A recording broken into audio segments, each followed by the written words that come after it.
book launch. And it'll be María, Constanza, and Sehnaz, of course, and they will in turn introduce the contributors later. So for María Constanza Guzmán, I assume you all know María Constanza, but still, she's an associate professor in the Department of Hispanic Studies at Glendon. She's affiliated with the graduate programs in Translation Studies and Humanities. She's an active member of York's research units CRLCC and CERLAC. She has published the books Gregory Rubasa's Latin American Literature, that was in 2011. Also Mapping Spaces of Translation in Latin American Print Culture, that was in 2021. And if you want to know more about this one, the link is on the CRLCC's main page. She has co-edited a number of volumes, including the one we're going to talk about today, Negotiating Linguistic Plurality, Translation and Multilingualism in Canada and Beyond, with Sehnaz, Tahir, Gürçaglar. And that was published at McGill Queen's University Press. We should also point out that last year she was awarded the Principal's Research Prize at Glendon. She's now working on a single research project, Translators Archive, Voicing Cultural Agency and Print Culture in the Americas, and with Joshua Price, who is here today, on the interinstitutional hemispheric collaborative project Latinx Toronto, Communities and Cities of the World in the Latin American Imaginary. So many projects. And María Constanza, we were talking about the one in Santa Maria with Ian a while back. And Sehnaz Tahir. She's professor of translation studies and teaching in the graduate programs at Glendon. She also teaches at the, and I apologize for the pronunciation, Boğaziçi University in Istanbul. Sehnaz, you'll correct me later. Her main fields of interest are translation history, ideology and translation, retranslation, and periodical studies.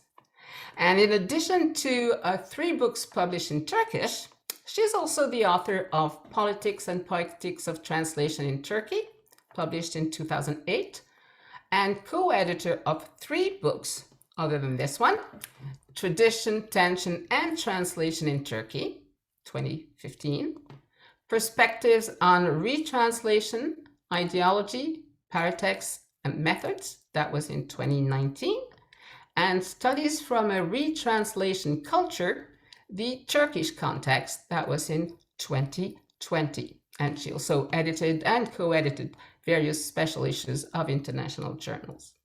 She's also a certified translator and AIIC member of Conference Interpreter between Turkish and English. But they will tell us more about themselves and about that new book. The new book, you also all received the poster. I'm not sure you can see it, but it's, and we've got it behind María Constanza, so Negotiating Linguistic Plurality. And it's about cultural and linguistic diversity and plurality. And of course, this is CRLCC's main mandate. And I should also point out, and María Constanza, you might want to come back to this, that it features contributions from the 2016 CRLCC conference. So María Constanza and Sehnaz, congratulations. We're all happy to launch this book with you, but we want to know more about it. So go ahead.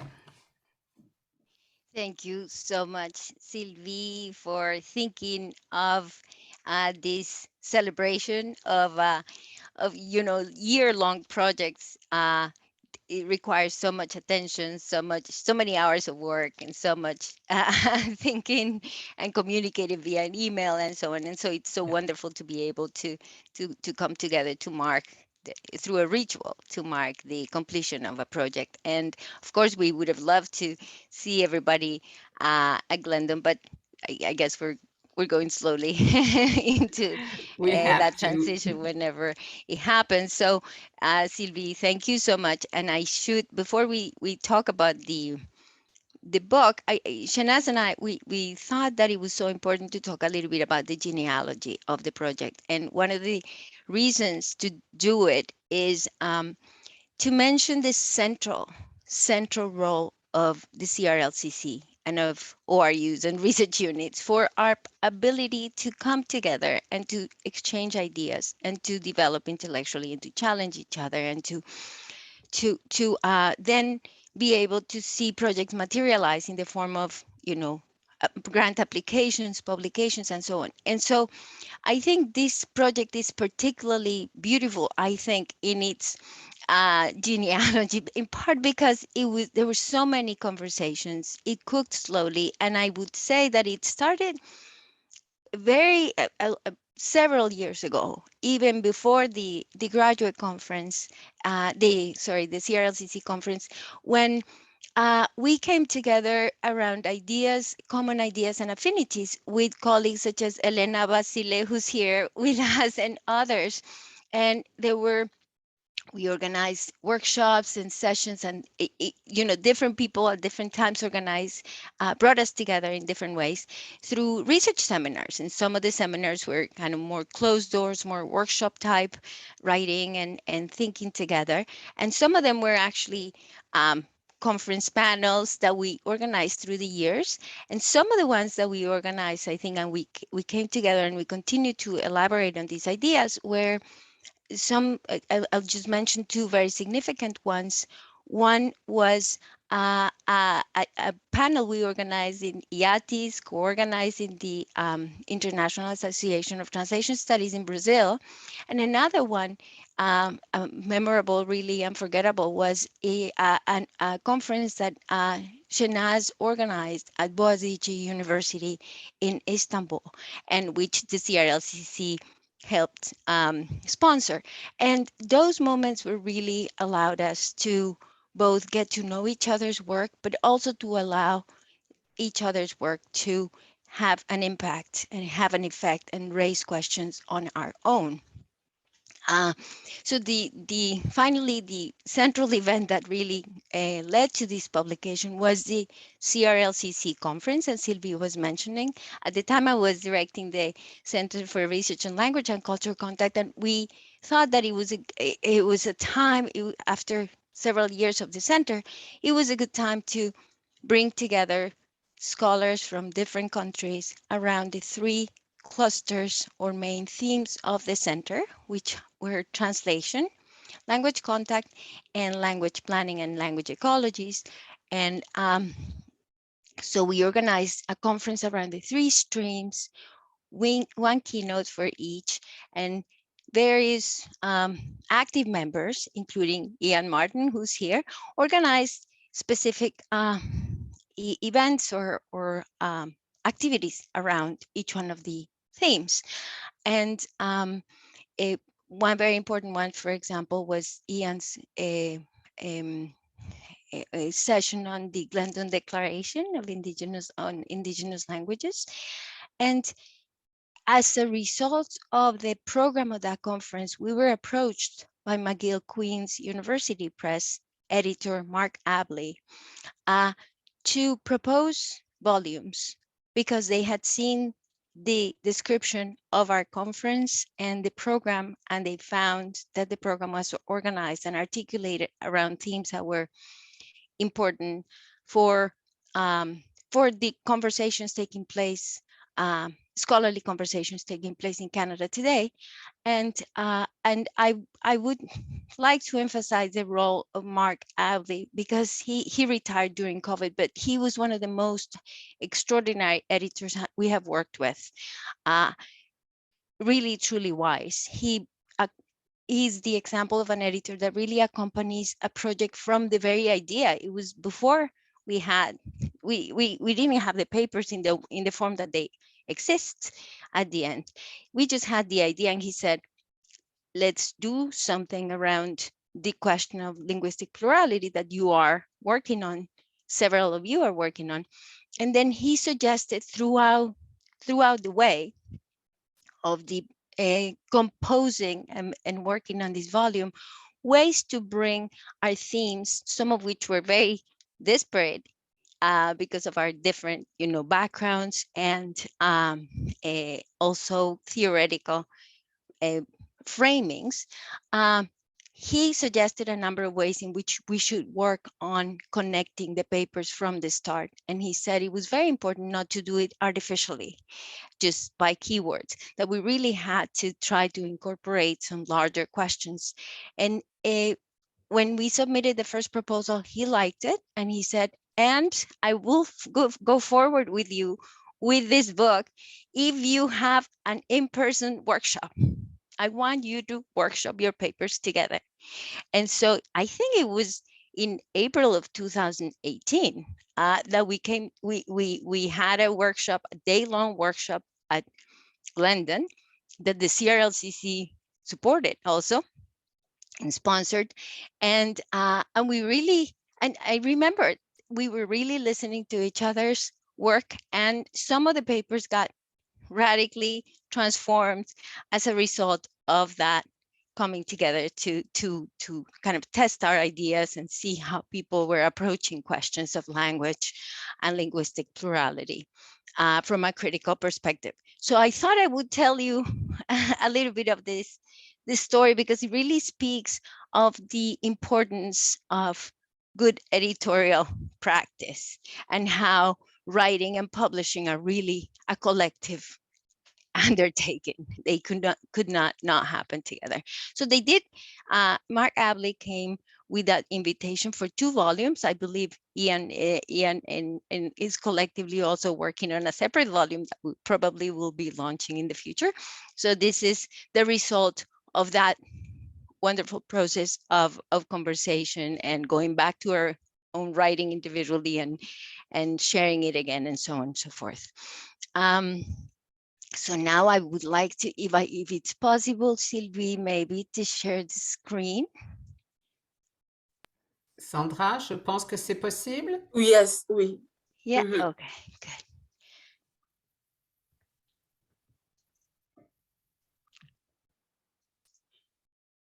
So we are, this is the book. Sehnaz and I would like to share with you a little bit about the opening sections, and then we would love to invite the contributors that are joining us today to also speak about their work. I'm reading the first paragraph from the introduction. Let me know if you cannot hear or if there's a problem. So it reads, negotiating linguistic plurality, translation and multilingualism in Canada and beyond, sought from the start to bring together a multiplicity of experiences with language, while problematizing the notion of multilingualism as the de facto condition of the late 20th and early 21st centuries.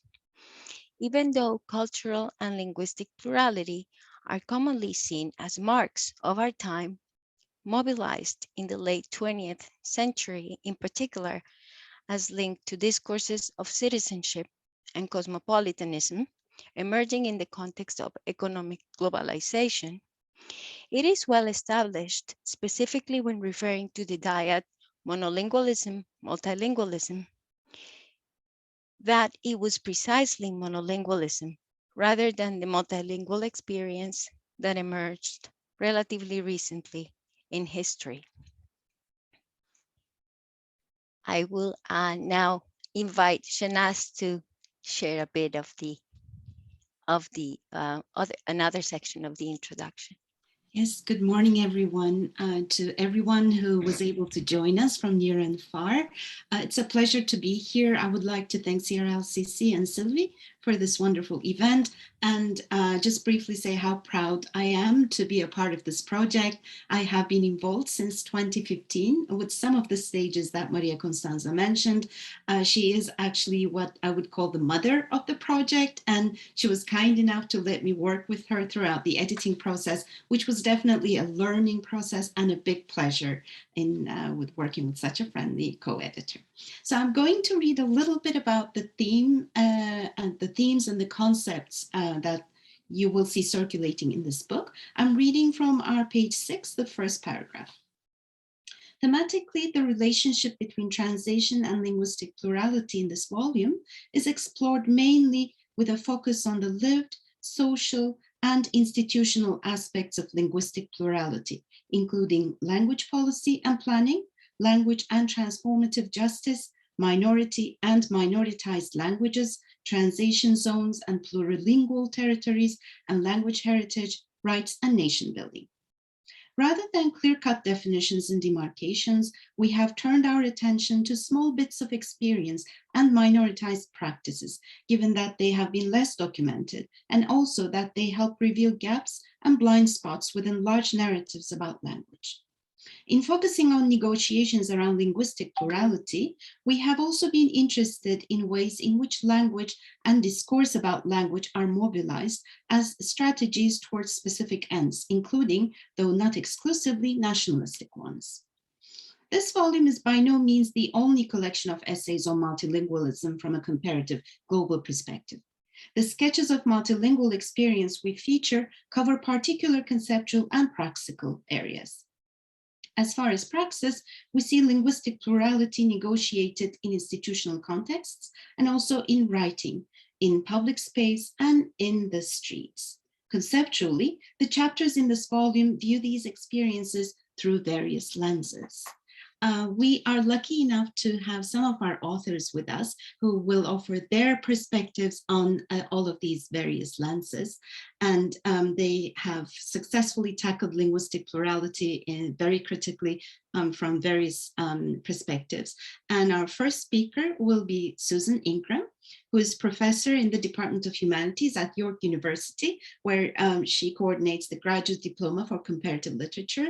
Her most recent book sounds very exciting, Citing Futurity, the feel-good tactical radicalism of contemporary culture in and around Vienna. Susan, it's wonderful to have you with us. Well, it's really, it was so wonderful to be part of this project. And as you said, Sehnaz, I've been around for part of the ride and really working together with you and Maria Constanza and all having you shepherd this project through to completion. It's been just such a worthwhile endeavor, but also to see how your patience and the care that you encouraged everyone to put into the project was just really something that I'm so proud and pleased to have been able to be part of. I need to offer my apologies also to Eva Karpinski and Elena Basile that I cannot be around for their book, which is another extremely worthwhile endeavor, collecting Barbara Godard's works. And I really would I look forward to reading them and teaching them, because a lot of that is what this is about, having these materials between covers. I'll just then say, and because I have to leave a little bit early, given the very, very busy time, I'm glad you were able to at least find some time that I can be here. So in any case, I guess I should say a few words about what my approach was. Basically, it was to take the theme of negotiating linguistic plurality and start with a particular case study, which is typical of my background in comparative literature. And that case was that of the Swiss clarinet maker, Bruno Dussiker, also known as Benjamin Wilkomirski, who was accused of having fabricated his visually arresting, wildly successful memoir of spending his youngest years in Nazi death camps. It was the 1995 Bruchstücke Sprache aus einer Kindheit, 1939 to 1948, translated that into 9 languages immediately, including English. Now, what intrigued me about Wilkomirski was that, unlike in the other cases of fabricated identity that began emerging around that time, and I should say I first started working on it as a grad student. So yes, there were very long gestation periods for these projects. Unlike the other cases, such as Helen Demidenko Darville, who is an Australian young woman of British descent who wrote the controversial 1994 Holocaust novel, The Hand That Signs the Paper, under an assumed Ukrainian identity that was later revealed. Wilkomirski has continued to insist staunchly on the veracity of his early Latvian memories, even in the face of evidence to the contrary. So what could seduce someone into claiming a horrible made-for-TV type story of suffering and victimization as their own, right? What would possess someone not only to assume a disprovable Holocaust-related identity, but to insist upon it in the face of evidence to the contrary? So these are questions that guided my investigation, starting, and as I said, it did start with the focus on the one memoir. But I found that the framework of multilinguality that this volume proposes, that is actually multiplicity meets multilingualism, helped shed light on and make sense of Wilkomirski's experiences, something that was confirmed by bringing his memoir into conversation with another controversial memoir accused of mendacity, whose authors insisted on the truth of the substance of her memories, split scholars, and that was also extremely well known, namely Rigoberto Menchu's Me llamo Rigoberto Menchu y así me nació la conciencia. And again, apologies, but I thought I should do that for present company. So while this comparison had by no means gone unrecognized in the debates over the issue of truth-telling in autobiographical writing, and especially testimonial writing, the thematics of this volume encouraged me to focus on the author's attention to language, and specifically incomprehension as a marker of exclusion. And so what I tried to do was trace the way that the authors and their memoirs had to negotiate among several languages, including English as the lingua franca of global publishing. So my reading brought the underlying psychic and social structures the two share into relief, something that triangulating them with one of the ultimate works of transmedial convergence culture, the Matrix franchise, further instantiated. I should perhaps mention that the title of the contribution is The Matrix of Multilingual Memory, Benjamin Wilkomirski, Rigoberto Menchu, and the Power of Abject Atrocity. So in these cases, I think what's interesting, especially looking through the volume again, which was really, really wonderful to be able to do as soon as it arrived, what I noticed is these are not cases of affective attunement, in the way of the kind that Joshua writes about in his contribution on translation frequencies that we're going to hear about on this tuning in, tuning out.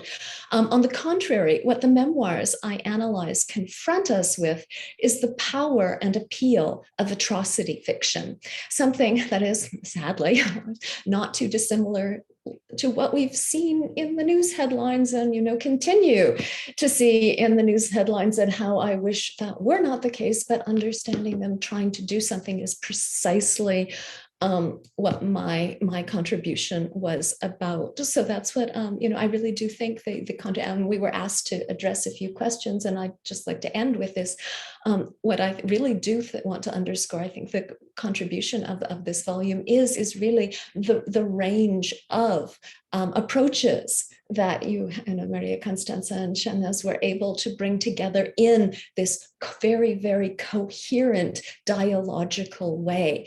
So mine is the one that deals with close reading of, comparative close reading of literary texts that are then accounted for by turning to the psychoanalytic theory it is specifically Kristeva's concept of the abject. Now, I'm not sure how I'm doing on time, if I should read a small passage from the conclusion, but I think people have an idea. Oh, I'm seeing smiling nods. So you would like to hear the conclusion? There. Oh, I'll sign it. Okay. So this is from page 60, read page 60, the final quote on 61 of the volume. So whether or not one wants to count them as world literature, they are decidedly, these two memoirs, atrocity literature, whose appeal is psychically on par with the Matrix. And as Stefan Mechler understood about Wilkomirski, what matters about such stories is what they have to tell us about the nature of violence that children experience before they are in a position to either understand or communicate it. So quote, this is Mechler. The genesis of his stories is bound up with traumatic experience, which, at least until he read his report on it, we may assume had scarcely found their way into his autobiographical knowledge. The experiences from his early years have the dimensions of a cumulative trauma that eludes all understanding, and yet is all the more determinative since it occurred during the phase when the child was developing the ability to speak, to think symbolically, and finally to shape experiences into stories. Fragments is the attempt of the adult, Bruno Grosjean, the name he was born under, to assemble elements taken from humanity's remembrance of the Shoah in order to find the means of expressing experiences that were not verbally retrievable, either when they occurred or later, and which for that very reason cried out for a narrative that would give them meaning. So that was Mechler, and I conclude, because we, in quote marks, continue to prove only too willing to disregard facts and fall in love with myths about figures such as Wilkomirski and Menchu, it is important to revisit such cases and understand them with an eye to their underlying linguistic and psychoanalytic dynamics.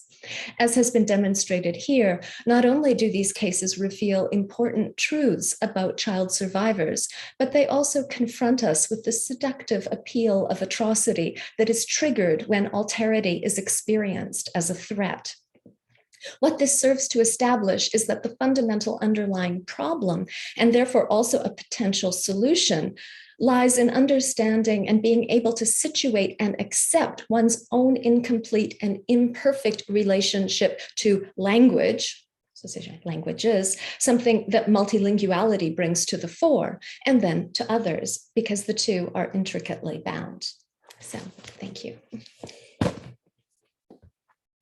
Wonderful, Susan. Thank you so much. And thanks a lot for reading from your chapter, reminding us, me and Maria Constanza, of the beautiful experience of the editing of it too. Thank you so much for being with us today. Thank you for encouraging it. And next we have Sanjukta Banerjee, who holds a PhD in Humanities from York University and teaches in the School of Translation and the Department of Humanities at York University. Her work has appeared in Tusaji, a translation review, and in the anthology A Multilingual Nation, Translation and Language Dynamic in India. Sanjukta, I'm leaving you the floor now. Thank you. Thanks, Sehnaz. Hello, everyone. Hi, Maria Constanza. Lovely to see everyone here, and as Maria Constanza was just talking about the genealogy of this project, for me as well, the idea for this article and in general about writing about multilingualism in the context of India started with the conference in Istanbul, Boğaziçi University. I guess my project, my contribution to the volume is a bit different from the rest of the articles in so far as it is located in squarely in history, 18th century French accounts of India, which is travel accounts of India, which is not a typical source for thinking about multilingualism in the context of India. Although there's much said and discussed about English language discourses of multilingual India, the French accounts tend to be subsumed within the English accounts. And my interest was in looking at a few specific late 18th century writings, French language travel accounts, and note at once how they differ from the English ones, and as well as what are the translation relations between the French and the English accounts. So there is a lot of overlaps as well as specificities that mark the English and the French accounts. That was kind of my point of departure. So one of those was, one point of departure was an interest in French, understandings of multilingual India. And the other was an interest in putting the post-colonial or current context or current language relations in India in dialogue with the past in a way. So so it is at once historical and what I like to think of as effective history. If history is that endures into the present, although not in a facile way. So I'll just read a couple of, I'll read from the abstracts. So in general, my article, the chapter, examines aspects of India's multilingual specificity readable in 18th century French travel accounts of the country. It is based on two related premises, as I mentioned. First, that what I refer to as the synthetic ethos of ethos underlying India's cultural diversity is most clearly reflected in the region's linguistic plurality, and this seems still to be the case in my readings. Secondly, the nature of language politics in post-colonial India points to the embeddedness of a dominant strain in colonial era Western epistemology, in the post-colonial consciousness, that of the notion of language as essentially linked to territorial and community identity. So I take a comparative approach to bring together the discursive features of representation at play in the travelers, and I focus on three travel writers who were in India between roughly 1760 and 1800. So I look at the discursive features of representation at play in the traveler's description of India's multilinguality, and argue that the narratives of divisibility, excess, error, and perfectibility in the accounts can be read as translations that are fundamentally dependent on an assumption of languages are as essentially commensurable across cultures. therefore rendering them representable in the idiom and epistemology of the traveler. But I also discuss the idea that multilingualism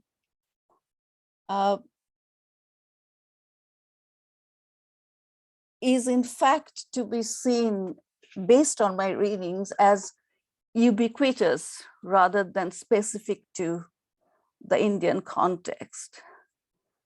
And I guess that would be my,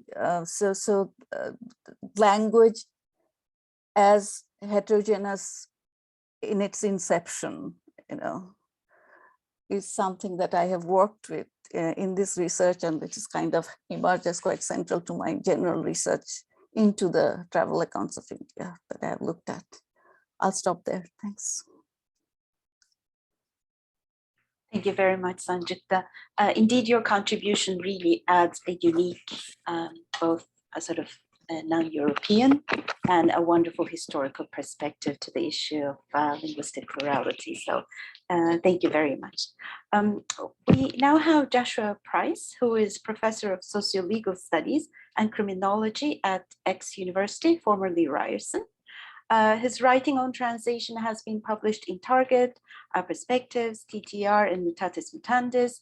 He's working on a book tentatively entitled Translation and Episteme Science. Thank you for being with us, Josh. Thank you. Can you hear me? So thank you. Congratulations, Sehnaz, María Constanza. Congratulations to everybody, and thanks for putting this together. Yeah, I mean, I think I'd just like to start by echoing what Sehnaz was just saying about Sanjukta's work. I mean, I think there are sort of really interesting themes that go through the essays. So, for example, with Sanjukta's and other essays, these questions about concepts of the nation and the relationship to language, ideologies of language that we have in our head, the image we have of language and place and its relationship. And I think in Sanjukta's case, it's in some cases, a kind of legacy of French Enlightenment theory that sort of was inflected by the different travelers. That was my interpretation, at least a part of her argument. And then maybe more widely, not so much just in her argument, but other sort of colonial legacies of language philosophy, like German Romanticism as well, in terms of the link between language and place and how it sort of causes us to sort of see language used in ways that don't really reflect reality. Yeah, and I also so I saw that as a theme that I just sort of felt like remarking on, and then it also is sometimes reflected not just in ideologies of language, but of course, language policy and legal structures, like in the case of Canada that María Sierra writes about in her essay, which I really sort of coming to Canada, it was really wonderful to read that as well. So that I guess I wanted to kind of echo what María Constanza was saying, that I thought that editor maybe was right. The roundtable that y'all organized was really, really useful for me in pushing me, as well as the conference at Bogazici University that Sehnaz and María Constanza put together, in really adding layers to my thinking and sort of forcing me to think more and more deeply in a more layered way, and in dialogue with them as editors as well as with the other contributors.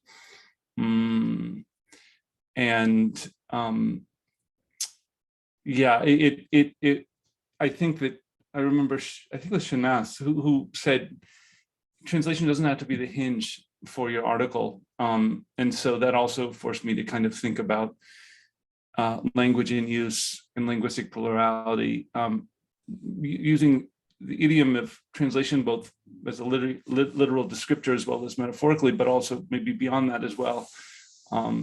So that's one thing I wanted to say, that I felt really pushed in the sort of the best, most salubrious sense, to think more deeply about things. And so I'm very grateful to the editors for that. and the other contributors, and other people who had sort of been in conversation about some of these questions over the years, including Elena, who I see here today. I also just, before I sort of say a little bit more about my own contribution, I was also kind of reflecting on this morning and listening to y'all talk about this relationship between textual translation and language in use and in verbal practice, so I think that, and then the kind of interrelationship, so I think, Susan's piece that she was talking about and María Constanza's piece sort of center around the written, right? And texts. And it was kind of a revelation to me to look at I had never come across Wilkomerski's work, but after reading Susan's essay, I read that other essay called The Man with Two Heads that she talks about in her essay. And it was sort of kind of a wonderful rabbit hole to go down in terms of thinking about language and truth, and post-truth and what demands we make of texts and literary texts and stuff like that, and capturing something. So that was really wonderful learning experience for me. So my work in the essay that I contributed is a little bit about kind of like peripatetic, I think that's the word, right? Sort of walking in theory of language. And here I am wandering around cities like Montreal and Ciudad Juarez and El Paso, New York, other cities, now increasingly in Toronto, happily for me. And thinking about how people attune themselves to some speakers and tune others out, and trying to kind of theorize that, and how that sort of makes sociality possible, but also sort of prevents other kinds of sociality, like when we tune people out, sometimes for good reasons, sometimes for suspect reasons, and how it can kind of, help us understand other things like class relations and racial relations on the interactionist level. So it sort of plunged me into this kind of world of the phenomenology of the body and intentionality, and it allowed me to sort of revisit the sort of anarchist avant-garde situationist movement in their understanding of urban space and psychogeography as people, kind of navigate urban surroundings, so that was it was a very rich experience for me, and to kind of, as I say, sort of think more deeply, to sort of taking this idea of attunement, both, is it literal, I guess, or just, am I just using it figuratively? I don't know. It's sort of lost the sense of what's literal. Maybe let's just go with metaphorical. Metaphorically attuning myself to others, but tuning in, trying to listen to them, I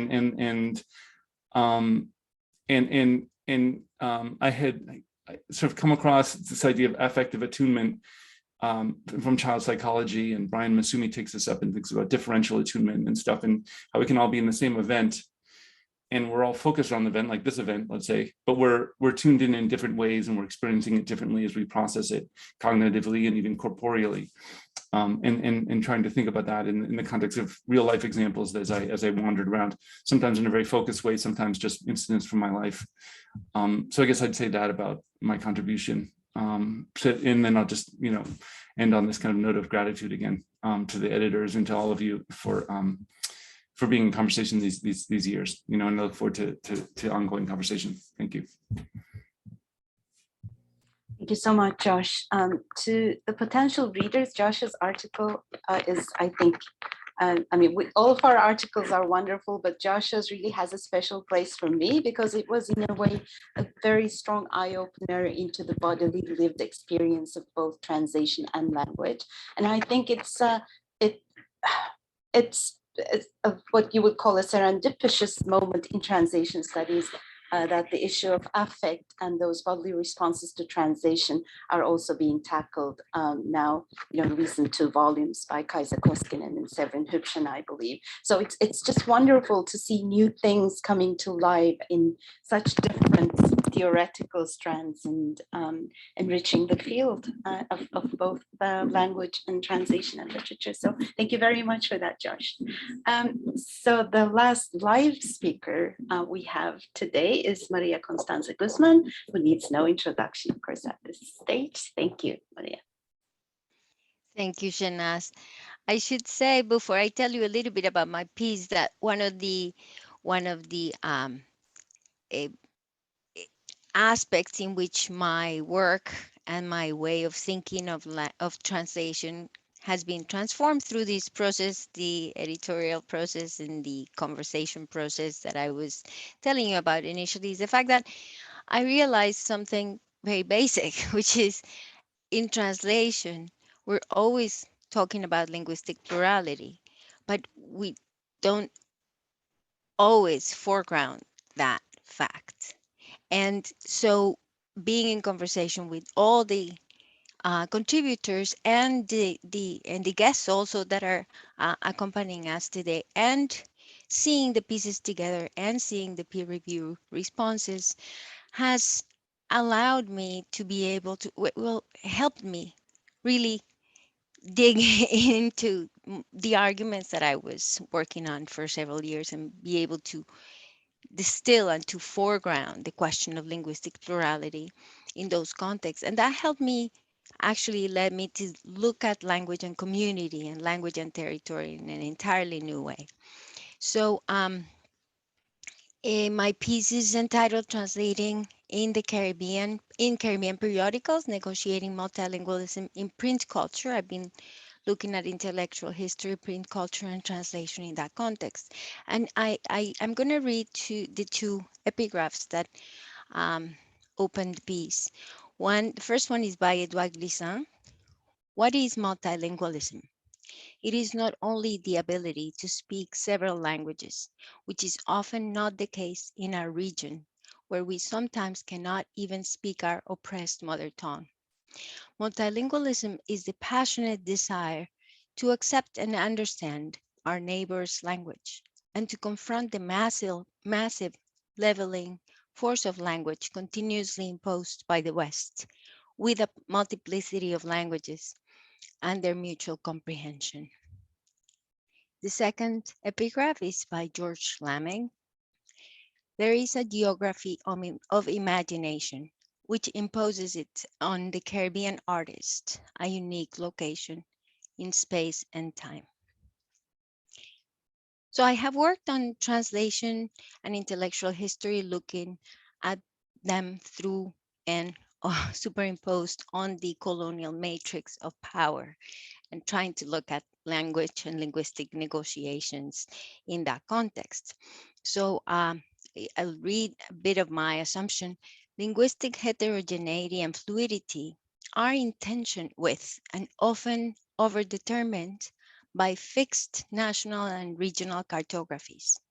In the Americas, spaces of language heterogeneity have been obscured through various means, including hegemonic nation-centered discourses informed by geopolitical borders that condition national languages and frame nations and communities. Territorial markers inform identity discourses that privilege linguistic homogeneity, resulting in a national consciousness that is often at odds with the identitarian possibilities emerging from lived linguistic and cultural experience on the ground. So as Sanjukta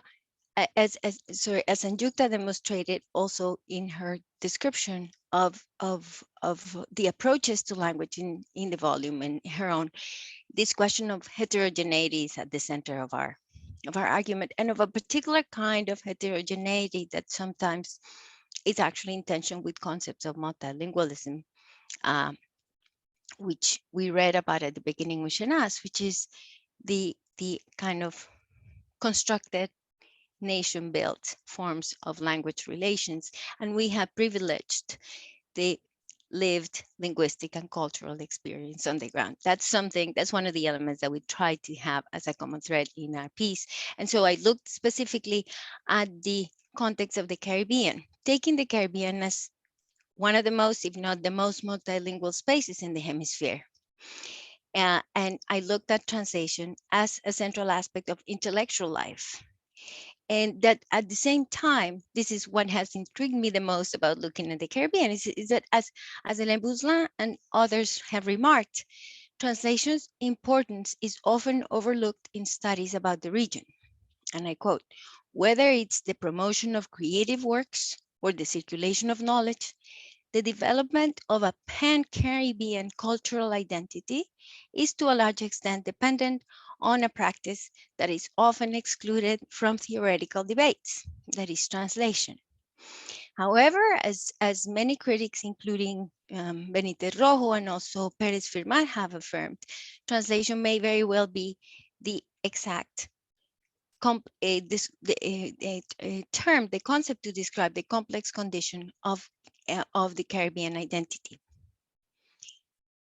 So as regard to hegemonic cultural forms, that was my question. Where do I look for this question of translation in relation to the Caribbean imaginary, to the way the imaginary has been constructed? And I have found that it is largely in periodical publications that we can find a lot of the dynamic intellectual interactions that sometimes are not as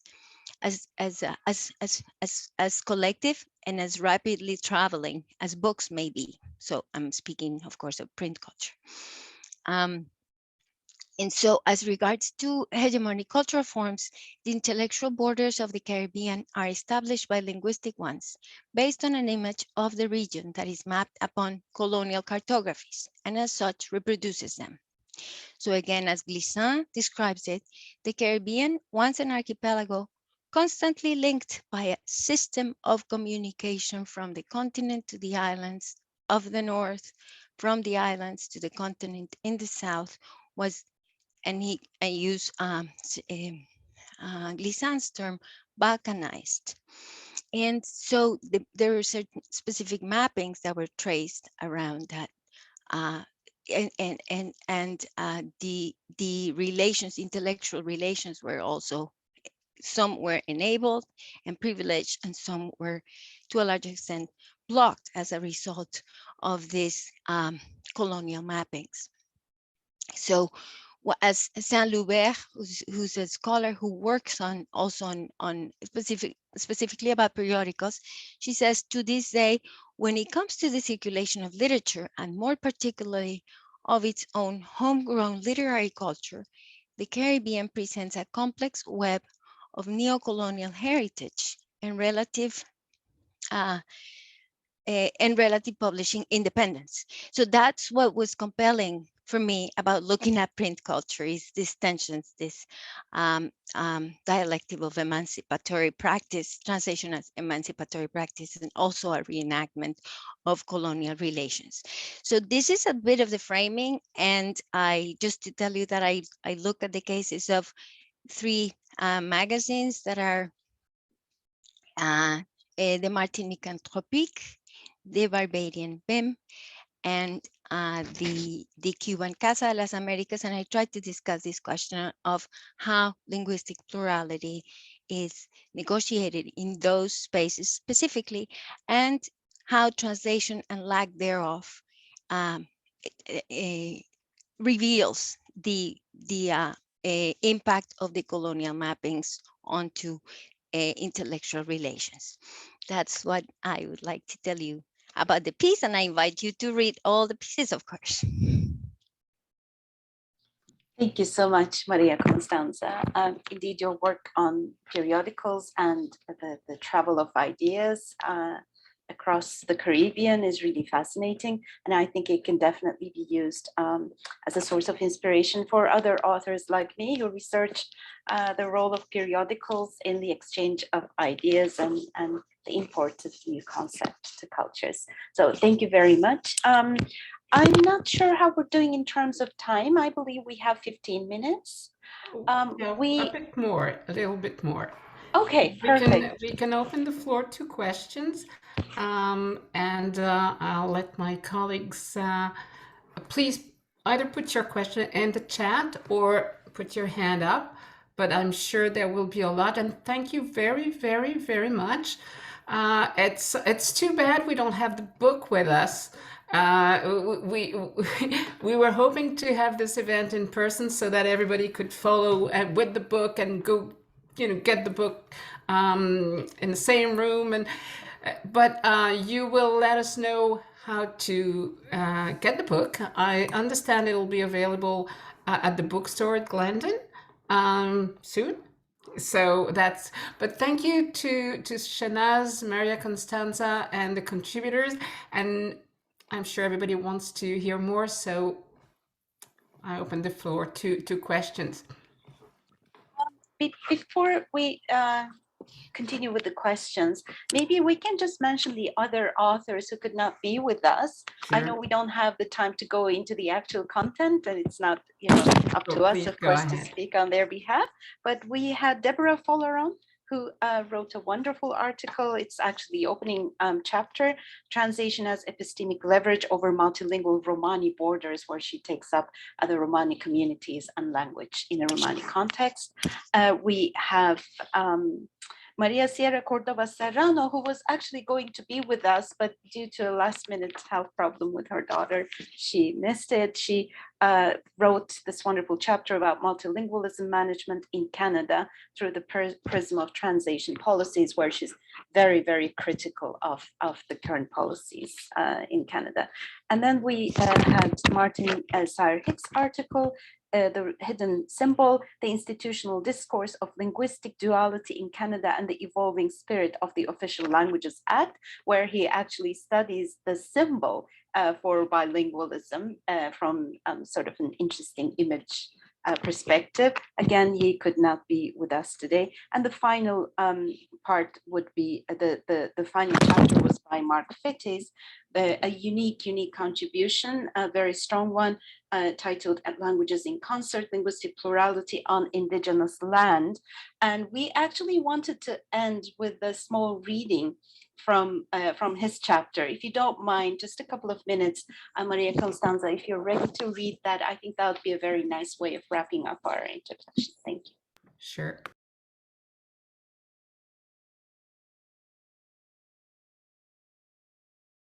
I think we decided to leave Mark's, and it's too bad. He teaches at Simon Fraser. He was hoping to join us, and he wasn't able to be here. But I think it's so important, his contribution. We just wanted to read a little bit from it. He speaks about indigenous languages in Canada, and he says that around the 90s, he said the most commonly cited statistic on indigenous languages was that there were 53 of them in Canada, of which all but 3 were endangered. That's what he says. And he said, yet such global descriptors do little to convey the rich and complex realities of a glorious cornucopia of languages spoken in many varieties and in vastly differing geographical, economic, and cultural contexts. As I gradually learned more about the languages and the places and communities they belong to, says Fittis, this misrepresentation came to seem increasingly willful and oppressive. Canadians did not want to know the true linguistic map of the land beneath their feet, just as they didn't want to know about residential schools or the Indian Act, or the numbered treaties with First Nations. Their mental map of Canada barely had space for 2 languages, let alone 53 or 70 or 120 or 2,000. Figures that reflect different ways of capturing the diversity of Indigenous nations and communities across the country.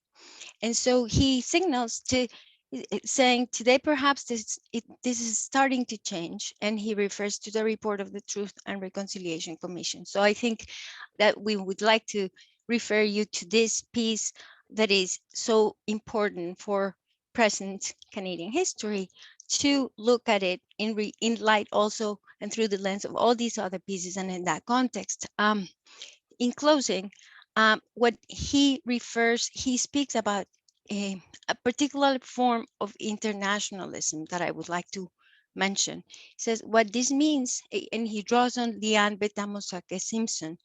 He says that Leanne Simpson points out in the book, as we have always done, that Indigenous nations are always international. And I quote, "My understanding of Nishnabewin is that Our intelligence includes all the thinking that has gone into making the realities we live in, and that on a more philosophical scale. Internationalism has always been part of our intellectual practices, with our complex ways of relating to the plant nations, animal nations, and the spiritual realm. Our existence has always been inherently international, regardless of how rooted in place we are. We have always been networked. We have always thought of the bush as a networked series of international relationships. That is in the closing piece of the book, and I invite you all to read it. Merci. Very Thank happy you, to Maria take on Constanza. questions, to hear comments.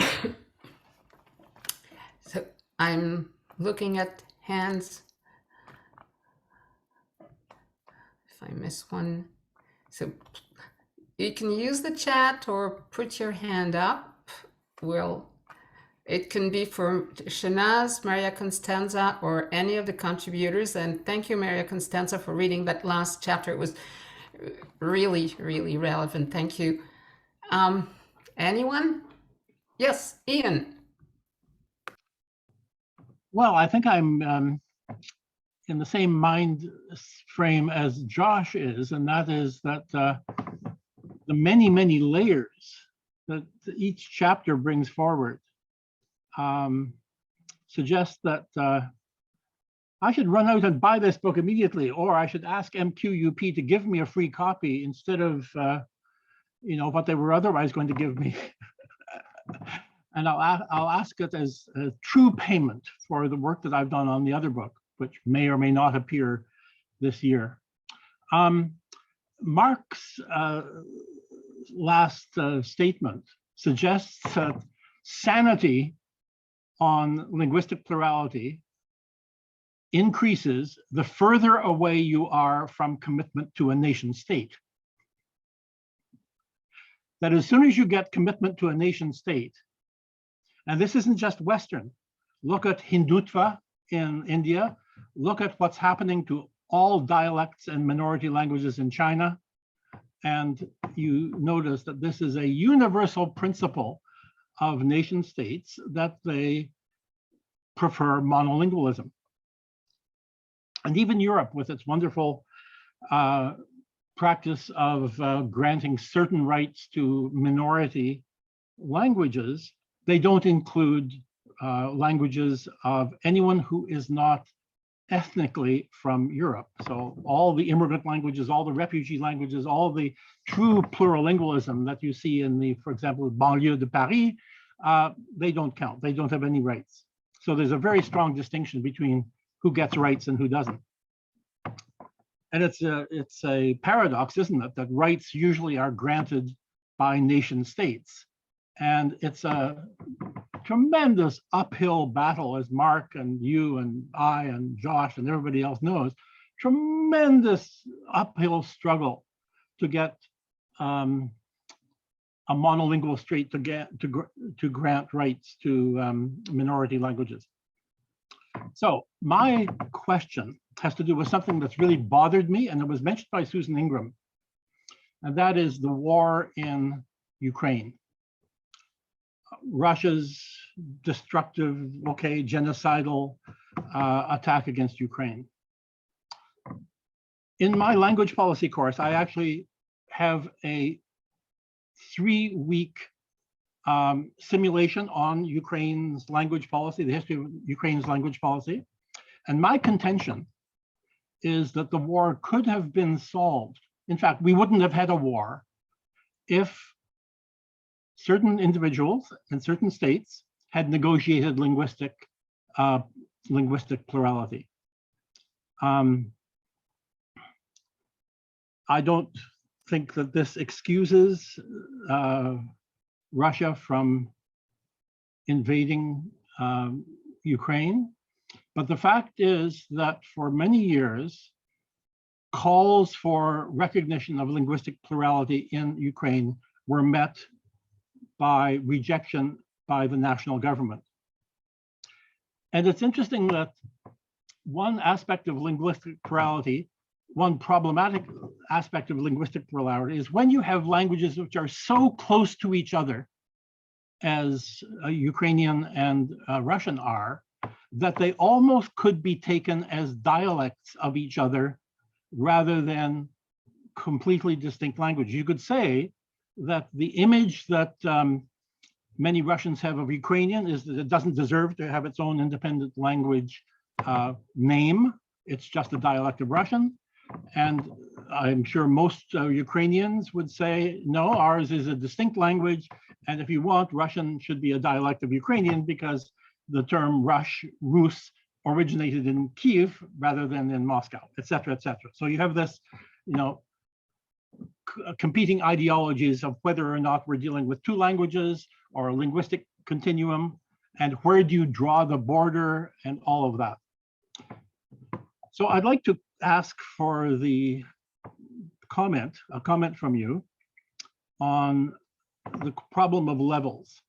We've heard from Josh that walking around the streets of the cities that he's living in, and very happily living in ours at the moment, at one level, you have to be attuned to certain sounds and unattuned to others. At the municipal level, certain sounds get counted, maybe get written, certain sounds don't. At the national level, certain semiotic forms are preferred, certain ones are rejected.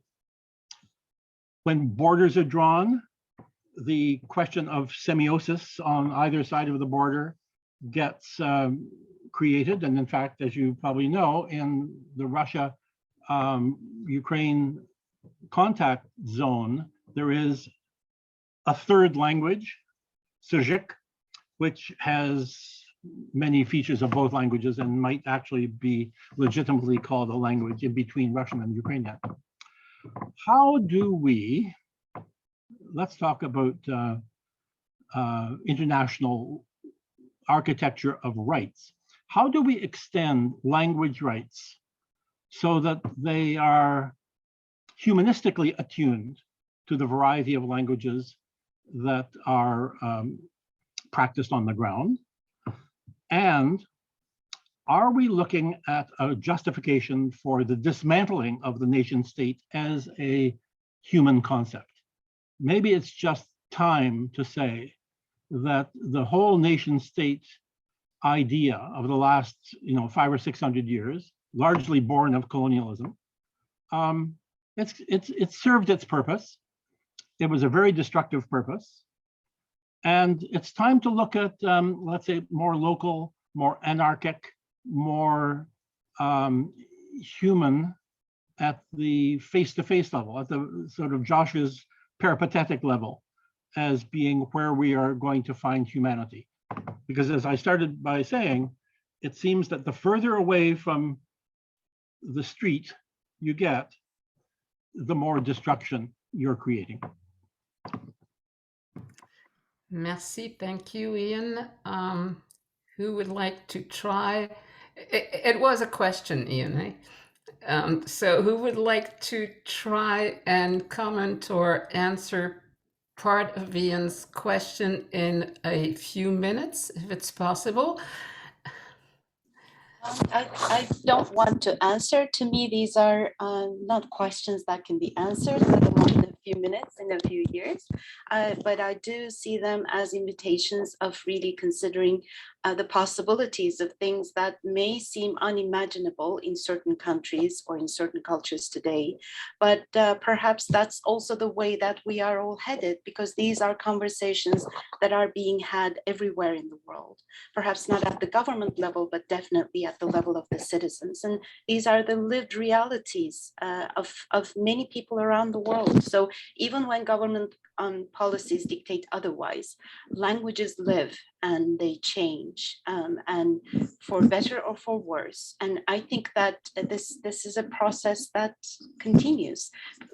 Of course, I don't have an answer, Ian, but thank you very much for bringing those up. Yeah, I would like to pick up specifically on, yes, I wouldn't even dare to try to answer that question in the form of an answer, but I do want to pick up on the critique of the nation, and that's one of the reasons why I read that that quote from Eliane Betamosake Simpson at the end, because with our complex ways of relating. So what are our ways of relating? And she said, to the plant nations, animal nations, and the spiritual realm. So this is what is the nation, right? And what are the possibilities for the nations as communities to be redefined and recreated? I think another piece that I would invite you to read, to consider these questions that Ian is raising, is the one by Debbie Folleron, who teaches at Concordia. It's about translation as epistemic leverage over multilingual Romani borders. And so in that piece, she speaks about, I'll just mention this very quickly from her own framing, a plurality of cultures and languages, particularly in the context of shared social and political goals and group solidarity, potentially poses not only a diverse set of epistemological queries, but also a unique set of practical challenges. And so she says this is true as well for traditionally marginalized, minoritized, and disenfranchised groups engaged in the struggle against epistemic injustice. So epistemic injustice would be maybe one of the ways of understanding and getting to some of the questions that you are mentioning. And so in her article, Debbie considers the Romani multilingual nation without a territory in terms of a collectivity with distinctive characteristics and translational dynamics, and proposes translation and the social and ethical values associated with it that can be leveraged as an epistemic resource on the path for restoration of justice. So the questions of restoration of justice, of reparation, and the reconstruction of community beyond the nation or of a different kind of nation could be some of the ways in which one could approach the problems that you are mentioning, Ian. Merci. Thank you, Maria Constanza. We do have a few minutes left because I'm sure that everybody wants to take a little break before the second launch, but I'm sure that one or two people would like to either congratulate you or ask a question. Anyone? Joshua? No? Maybe I'll just say that I like the sort of, actually, you know what?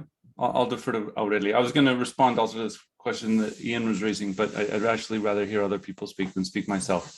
So maybe I'll say my answer at some other point or over a beer or a coffee or something. Aurelia, please take it away. Yes, thank Okay. you so much. Yes, thank you so much. Aurelia, yeah, go ahead. Yes, thank you so much for this wonderful discussion and congratulations for your new book. I have just a very quick question concerning the concept itself of multilingualism. Because we live in different languages, we think we work, we publish in also different languages, and we live in a multilingual city here in Toronto. And I have impression more and more that the concept of multilingualism is too fluid, is too general, and doesn't reflect really the richness of experiences and all this multi-layered level of that issue and also the experience itself. So I don't know if you how do you feel about the concept itself? Do you think that we should have or work or develop a set of sub-concepts to really to map that reality that is may happen on the cognitive, intellectual level, in everyday life communication, even in relation to translation of traumatic experiences. There are a body of work on that is really, really interesting. And also multilingualism incorporating not only the right to speak a specific language, but also including translation and self-translation as a living part of multilingualism. Also, because I work, I'm in contact with European scholars, I sometimes it's a bit confusing when we use term of multilingualism, because in Europe they prefer or tend to use plurilingualism. So I think there's also some interesting maybe ideas that should be developed to tackle the problem of the concept itself. Because I feel more and more that multilingualism, it's not enough, it's too broad. So anyway, thank you and congratulations again. Aurelia, I'm sure Sehnaz has something to say. I'm so glad you mentioned that point. And as you see, we didn't use multilingualism in the title. We discussed this at great length. And we also, it was always in the many sessions that I described at the beginning, you know, the different times that we came together to discuss these questions, there was always the moment of the chosen concepts. What are we going to call this? And what are the problems of calling it one thing or another? We went for linguistic plurality precisely because we wanted to be able to allow the cases and the arguments to be a diversity of cases and arguments and of frameworks also of different disciplines to be able to be encompassed in the book without necessarily espousing multilingualism, because we find it as a very problematic term also, not the least because of what we said at the beginning in the introduction, which is it is seen as the de facto condition of the late 20th and early 21st centuries, as if all the problems of the type that Ian is describing were solved.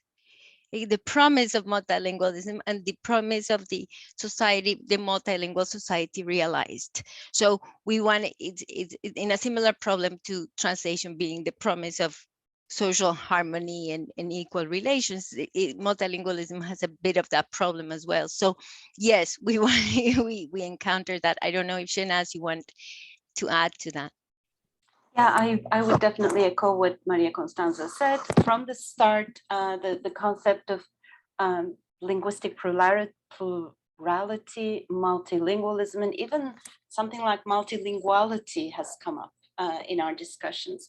I think in the European context, the way they look at linguistic plurality is also somewhat administratively dictated, because they have the experience of the European Union, and for them translation is not sort of the conceptual metaphoric aspect that we are discussing, but right on something that requires a big budget, that's something that requires constant testing and a lot of logistics. So I think that their view on multilingualism or plurilingualism is somewhat tainted by different aspects of translation than those that we are not necessarily going into. But I think that our choice of title really explains our stance. We want to go beyond linguistic plurality, because we believe that there is just so much to discuss about the coexistence of languages in history today, and as we see as the de facto situation of the world today. Merci, Sehnaz. Oh, what a beautiful end. You went back to the title, to the beginning. Thank you very much. I'm sorry we have to rush. We have another launch in 15-20 minutes, but I would like to congratulate you again for this wonderful book. Bravo. It will definitely be on the CRLCC's shelves. If you, and I'm sure that you all want to buy the book, so please contact either Maria Constanza or Sehnaz, or Sandra at the CRLCC will give you all the details. And you can, of course, go Google it, but make sure you go through the CRLCC first. Merci beaucoup à tout le monde. Thank you very much. Congratulations. Too bad we don't have any champagne bottles, but it would be really appropriate. Merci à tout le monde, and we'll see each other. Take a break, go for a coffee, bit of fresh air, and come back in 20 minutes for another wonderful book. Merci. Thank you so much, Sylvie. Thank you, everybody, for being here. Thank you very much. Merci. Or reckoning with the, sorry, fuck up translation. In Queering Translation, translating here, that was from 2017. And she's the co-translator with Michela Baldo of Lorenzo Bernini's Queer Theories and Introduction, also published with Routledge in 2020. But today, it's about another great lady, Barbara Godard. And I can still remember meeting Barbara Godard at the Salon du Livre. It must have been a few months before she passed away. And when I say a great lady, it's really the impression we all had. I mean, she came, she was weak, but everybody turned to her. And just the way people looked at her said so much about her contribution to feminism, to literature, so that's why as a CRLCC member, I'm really happy to have this book launch, but it's also for Barbara Godard that I feel a lot today. The book, you all received, I assume, the poster, Translation, Semiotics, and Feminism, Select Writings of Barbara Godard. And this book brings together 16 of the most, I quote, important essays by the influential Canadian scholar, situating her thinking in relation to feminism and translation studies from the 1980s through the year 2000 and further.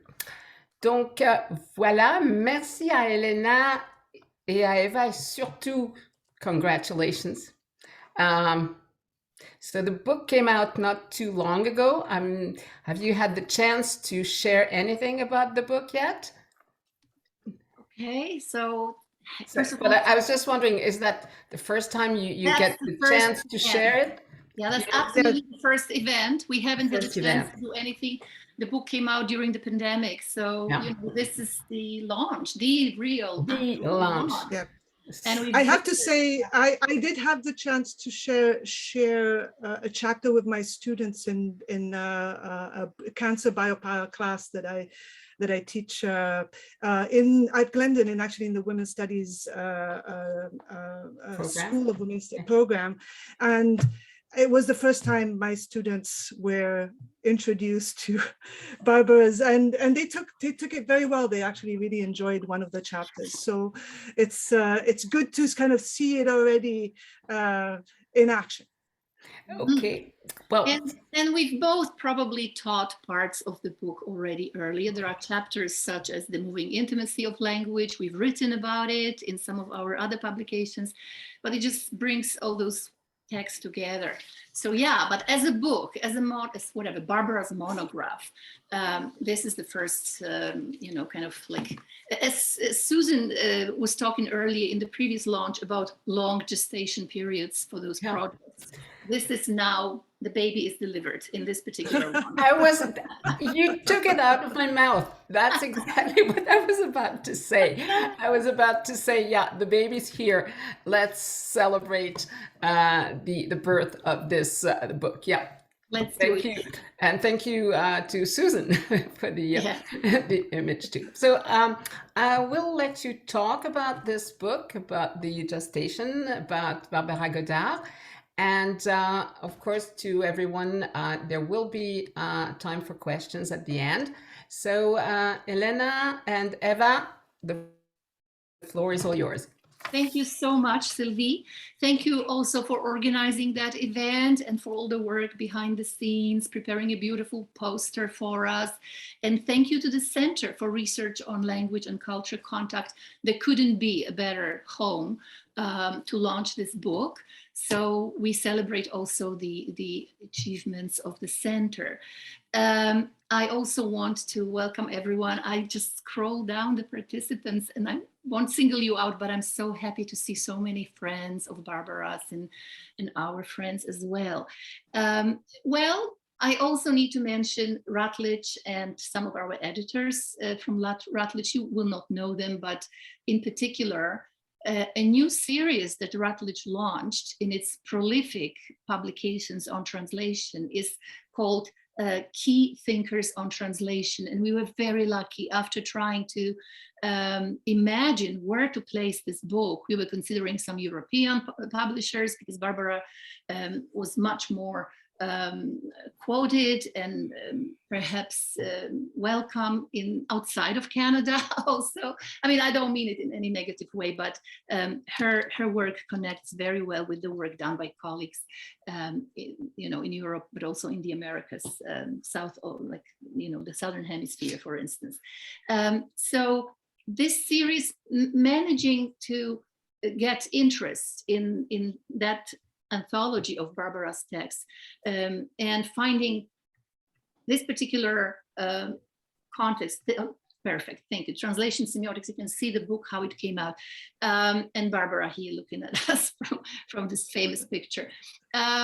It is a big deal for us and for Barbara, I hope too, because it's a prestigious series and she's only the second thinker featured in the series, the first one being Mona Baker, a very influential theorist of translation currently. So absolutely, like Sylvie said, for us, it's not just the book launch, it is also a celebration of the long gestation, 10 years, at least since this started. There was one more book that hasn't been mentioned here, and I just want to gesture to it because it is a festschrift for Barbara. And I see Ray is in the audience, and Ray is a co-editor of this festschrift. So I don't know if you can see it. No, this needs to go somewhere. I don't know how to show this to you. I know that having another background. Okay, maybe here. Okay, you see it now. Yes, it's always tricky. But that's the first book that actually after stop sharing here. Right, after the special issue that we published in Open Letter, where this was like a more personal tribute to Barbara, Ray and a couple of other colleagues, one of them no longer with us, Ian Soughton, but also Jennifer Henderson, we worked together on this festschrift for Barbara. However, as a festschrift, it has only one piece written by Barbara that we added here. And that piece is Contested Memories, Canadian Women Writers in and Out of the Archive. So it's on Canadian literature, Canadian women's writing. So there is one more book dedicated to Barbara, Transacting Culture, Writing and Memory. But today, this celebration is about Barbara's groundbreaking research, creativity as a translator, and also her mentorship, because both Elena and I are former doctoral students of Barbara's. So Elena, I will let you. Yeah, indeed, talking about creativity and mentorship. I want to talk a little bit about the background I have here and the image we decided to use for the book itself. That itself has an interesting story. Barbara was not just a literary scholar.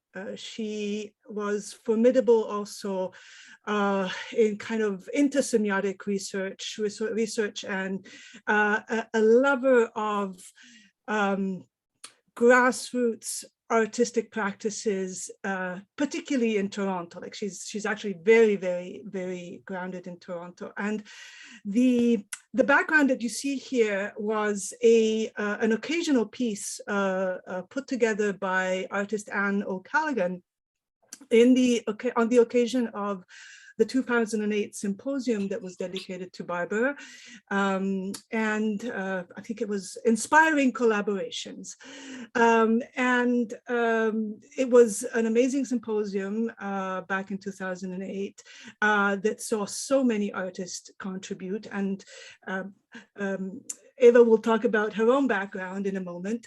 But what you see here, which actually we ended up having to insist with Routledge for it to become the cover of the book, because Routledge was very keen on just putting very generic book covers, so what you see in the background is Barbara's CV overlaid with transcriptions of strands of DNA. And the title of the piece is called Genius. So, and indeed, she definitely was a sui generis genius of her own, and formidable person. And I have to say, Sylvie, when you were just talking, tears came, because there's sometimes when I just get moved thinking about Barbara. So let me just, I'll let Eva talk briefly about her own background, and then we'll go into the more structured. Right, we have some slides, so we will use the slides afterwards, right? Yes. Okay. Wonderful, thank you, Elena. I was going to ask if this is Barbara's DNA that is superimposed on her. No, we cannot ascertain. It's a generic DNA. It's a generic, right. Typical transcription. So what you see behind me, and I hope it's beautifully visible, is actually a hologram, and that is another part. Everything has personal meaning here, as you can see, right? This one is a piece of art which was created by Dunja Baus and Mayuro Bowman, both of them also Barbara's doctoral students. It's called Between Light and Letter. It was created for the same symposium that Elena mentioned, Inspiring Collaborations 2008, and it was exhibited in a beautiful dark room at the symposium. So it's a hologram. The hologram, right? Yes, you can see that, right? So they've allowed us to put it in the book. Unfortunately, Routledge couldn't afford to use a colored version of it, so it's just a dark, black and white one. But you have a chance now to enjoy it in its full green beauty, which I really love. I love, it's my favorite color. What is the meaning of it? Of course, for the book, for us, for Barbara personally, Dunja and Mayuro created as a tribute to Barbara's thinking of complexity, really, right? So a hologram is this three-dimensional, but it's, multi-dimensional, multi-angled perspective, composed of those three-dimensional images. So it speaks to Barbara's diffractive reading practices, maybe, which are generative and attentive to difference at the same time. They always take you to another angle and in a different angle, and it all kind of like, swirls together in those multiple wave patterns. When you read her, you feel like you are on the ocean with, being carried on those waves that keep coming, So that's the universe of Barbara's letters. And I think a hologram is really a great image for that.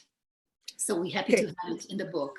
Let us move on to what we have as a bit more of a formal presentation, which is formal only to some extent. We will be, like Barbara today, sprawling a little bit, like just moving into many different digressive directions.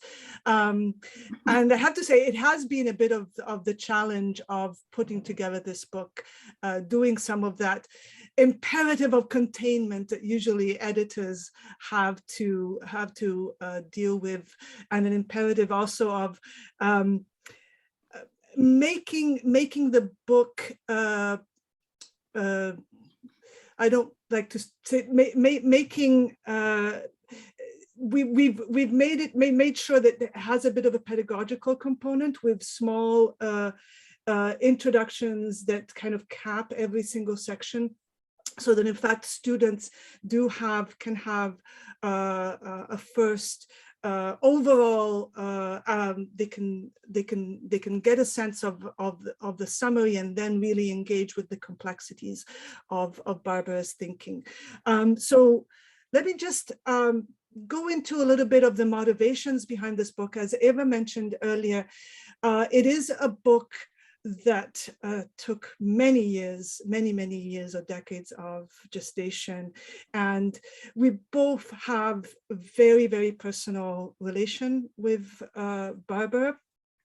So we're both, as it has been said, we're both former students of Barbara.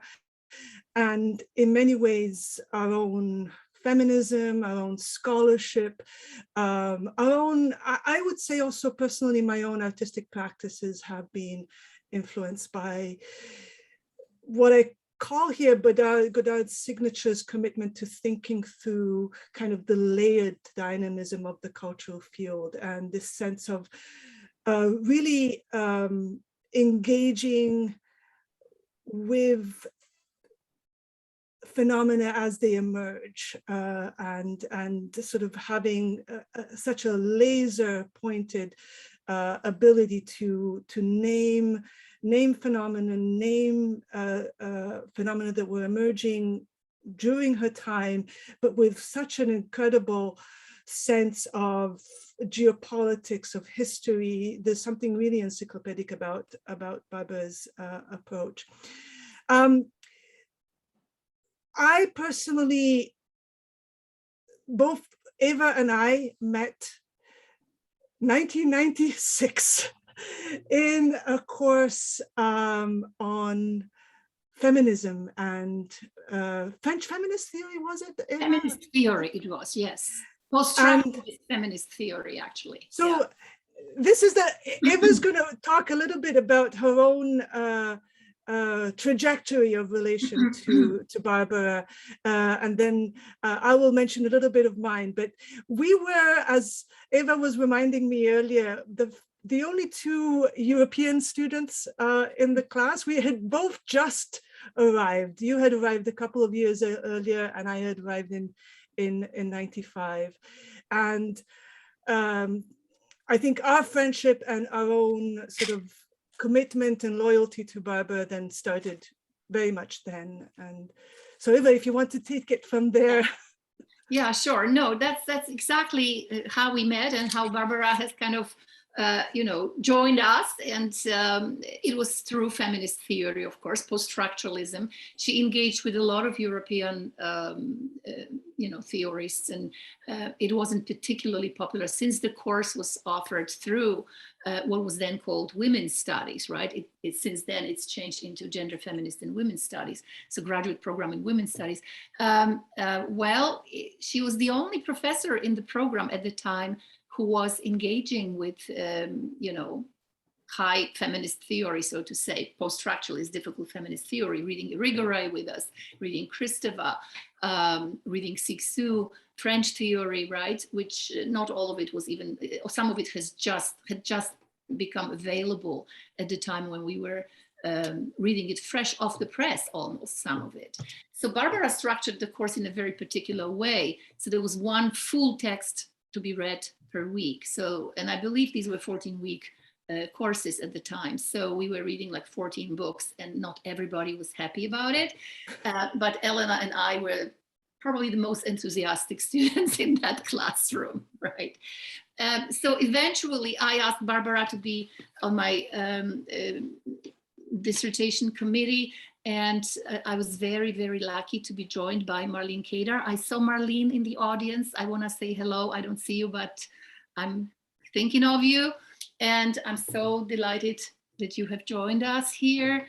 And someone who's no longer with us, Professor Virginia Rock, who was also a very special person at York.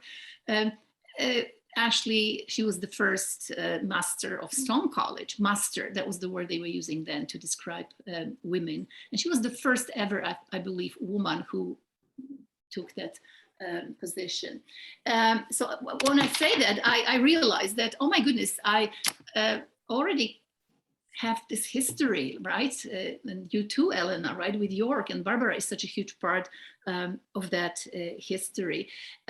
So I had a very peculiar relationship during my work on my dissertation. It wasn't always easy because I had a little baby, and also I was teaching full-time at Seneca College. And Barbara actually suggested that I should quit Seneca College and dedicate myself entirely to producing academic theory.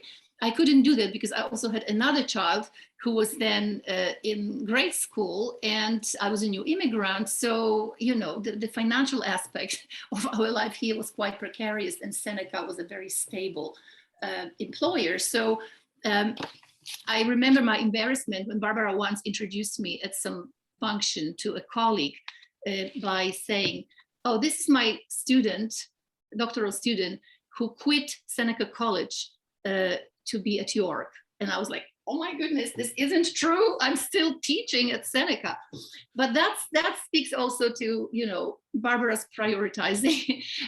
Although I have to say she was always on top of, you know, whatever was going on with her students and in their lives. Although she was exacting and demanding, and she just wanted to see good work done. So at one point, Marlene had to come to the rescue because Barbara was upset with me that I was not producing fast enough or not communicating quickly enough. And yeah, so I was, you know, I had to convince Barbara that things were okay. But this all changed way after the defense in 2000. I defended in 2003, and then I was teaching at York. Eventually, I left Seneca College.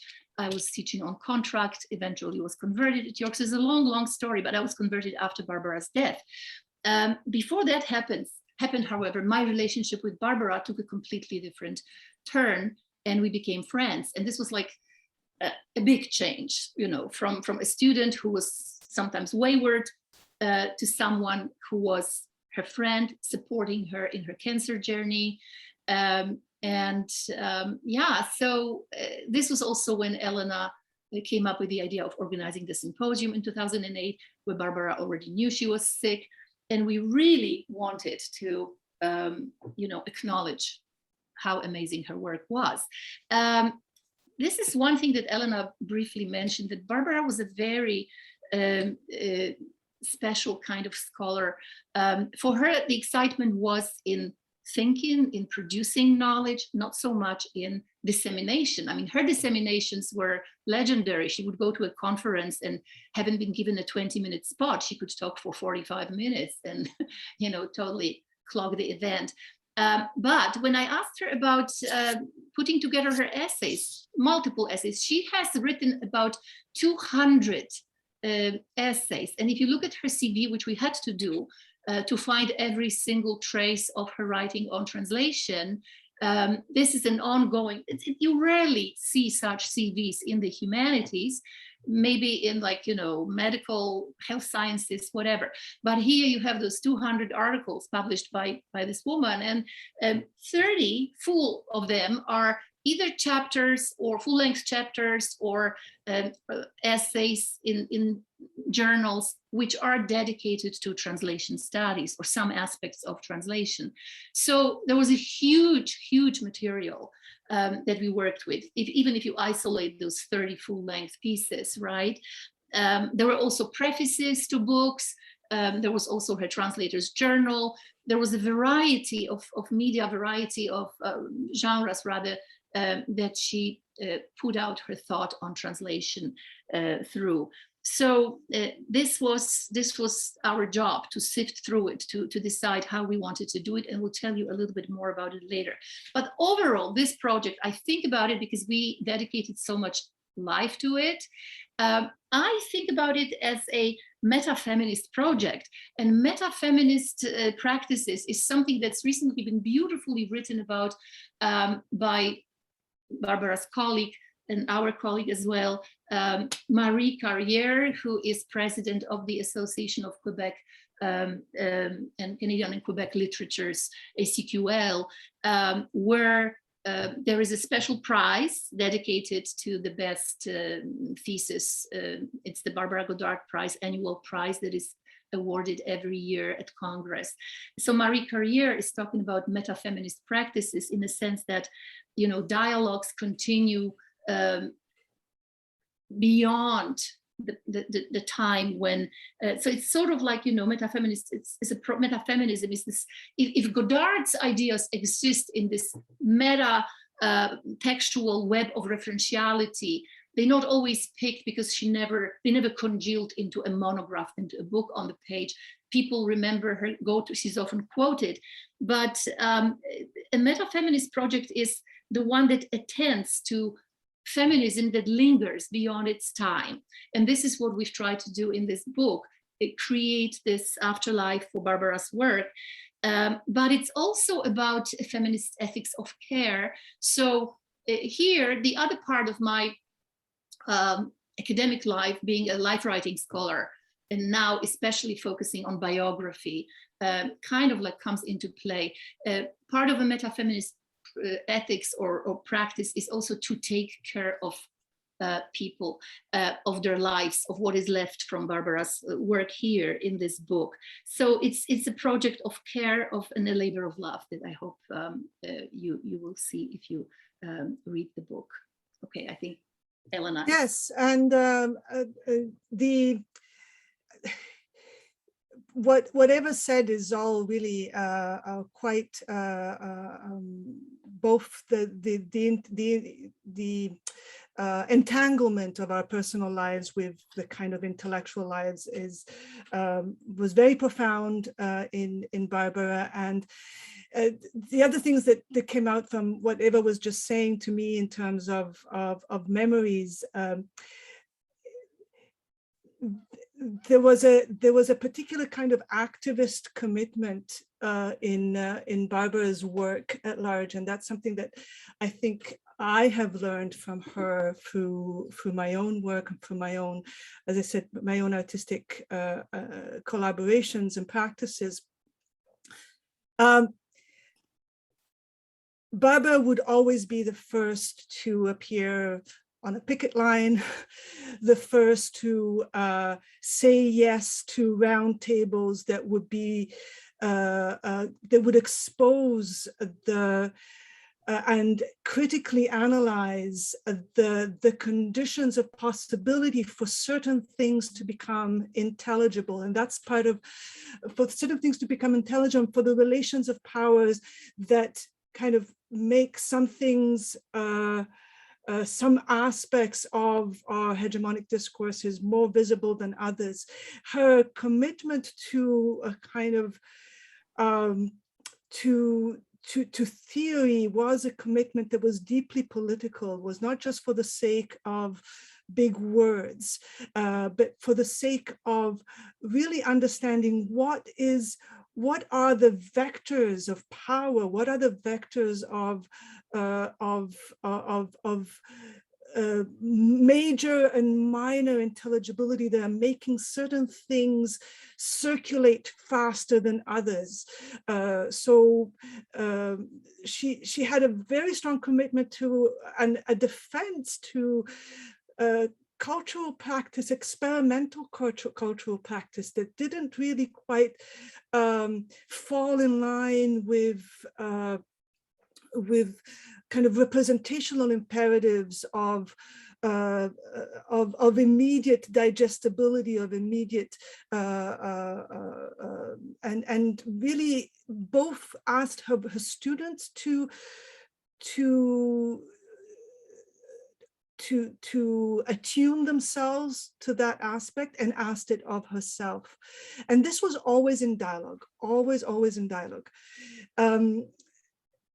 My own field, my own dissertation, my own field of research, I don't think I could have had it with anyone other than Barbara. Like Eva, I was also someone who had a major conflictual relation with Barbara. It wasn't an easy relation. She wasn't an easy mentor. She was a loyal mentor, but not an easy mentor.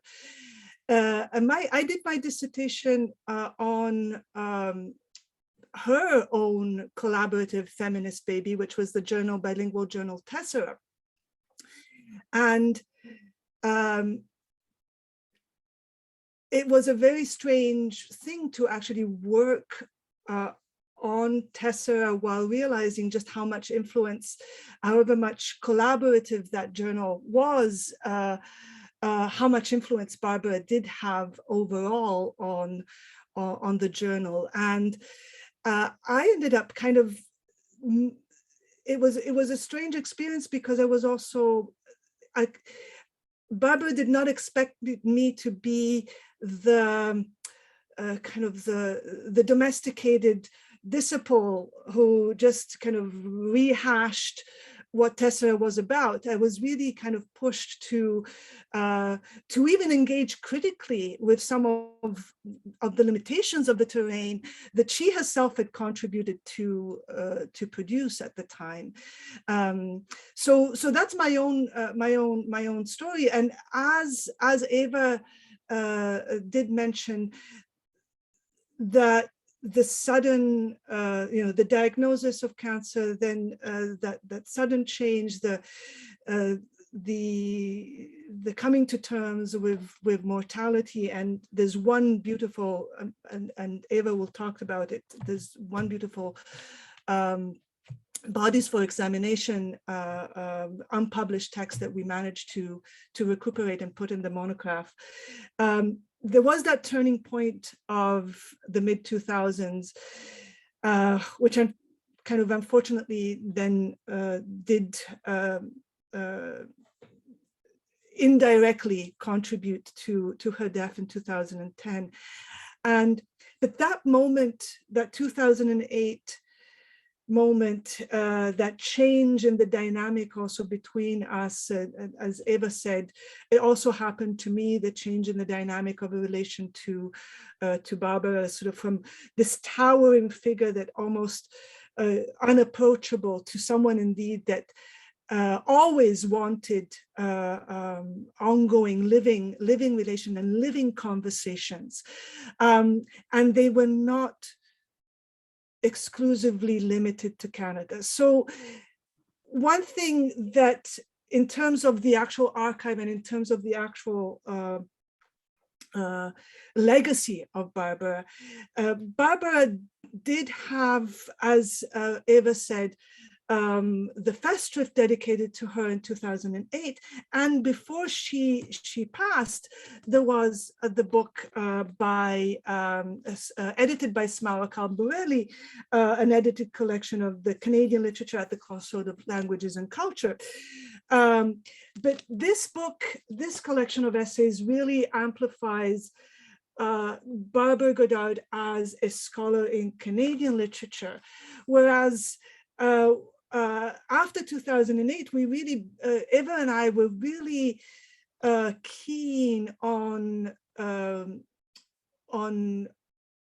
highlighting Barbara's contribution to translation studies, to a field, because she was not a thinker of, she was a border thinker, and she was not a thinker of national literatures. She was really grounded in comparative literature at large. And her contribution then to an international audience, we really wanted to make sure that her contribution to feminism and translation would be reignited for an international audience. And so this is, these are some of the motivations that go into the making of this particular book. So yes, at its core, this is both a reparative and propositional project. So I'm going to go, I'm going to let Eva talk a little bit about the ongoing relevance of Godard's thought. And I'm going to stop sharing for a moment because we're going to read from the introduction to the book here. Before I read you a passage from the introduction, which sort of like answers the question, why now?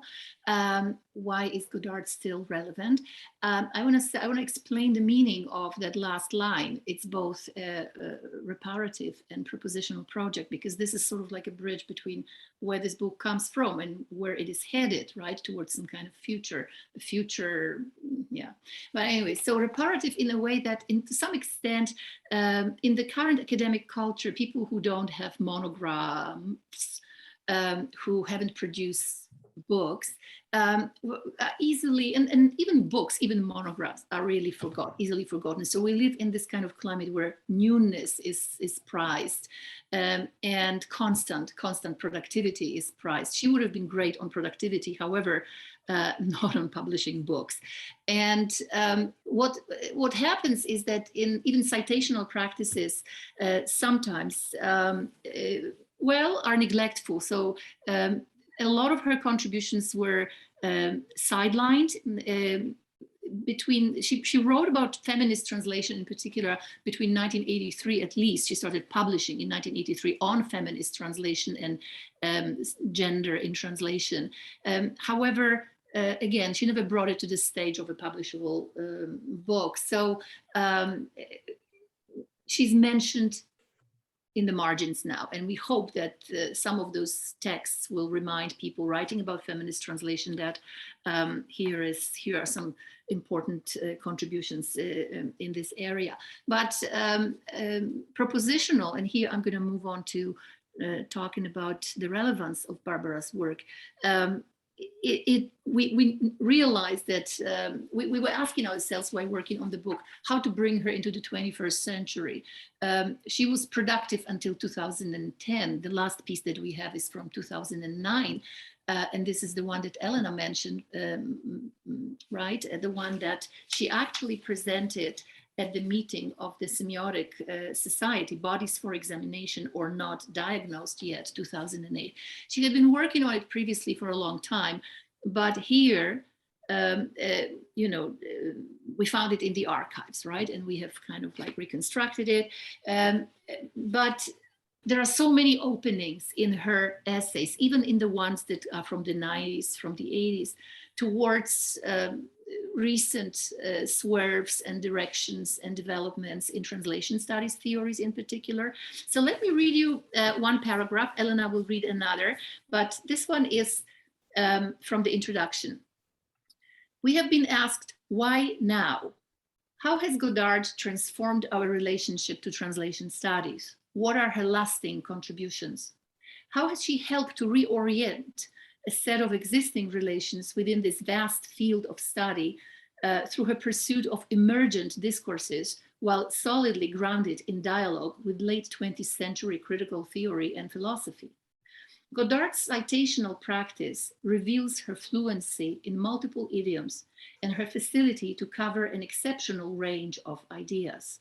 This polyglossia and heteroglossia is what she learned in the school of Bakhtin, who remained her lifelong influence. She cultivates a transdisciplinary and semiotically productive approach that mobilizes multiple frameworks and enables her to move between and across complex sites of enunciation, always cultivating a deep awareness of the socially situated relations of address, orienting her research and its emancipatory goals. In this, she holds on firmly to her feminist standpoint and never loses sight of the materiality of language, thought, experience, and cultural production, and the importance of socio-political, economic, cultural, and institutional forces that influence how texts are brought into and received in the world. This is where we can locate the strengths of her methodology of critical reading of translation practices, paying attention to translation communication as a social process that takes place within vectors of power, thick layering of theoretical and historical context, and viewing linguistic forms and genres through a politicized lens as ideological constructions. And I want to add that the school of Bakhtin is crucial here. Even her methodology is totally grounded in Bakhtinian heteroglossia and dialogism. So her readings, her thinking is always in process, in transition. For her, texts, bodies, institutions, identities, languages, nations are not bounded entities, but they are already internally differentiated, and she always follows difference. She always follows difference, this internal differentiation, because it's always already, and that's what gives this effect of heteroglossia. But it's always also open to the outsideness, to the outside. So there is this dialogical openness towards what she would call the other at the time. But you can see that, for instance, and this is a fascinating process, because, you know, quite often in my classrooms, for instance, my students tend to dismiss second wave. Oh, this is like narrowly focused on gender or not really intersectional. But this kind of heuristic method that Godard used in her thinking and in her writing, it allows her for a constant displacement. So it never kind of like, you know, is never re-territorialized into some kind of like, you know, dogmatic statement or theory. So she always works from within the problem, but is already on the outside and is looking at it from the outside, so from within and from without. So even if in the 80s she focuses on gender, she always goes beyond by foregrounding all vectors of power that gender is connected to, right?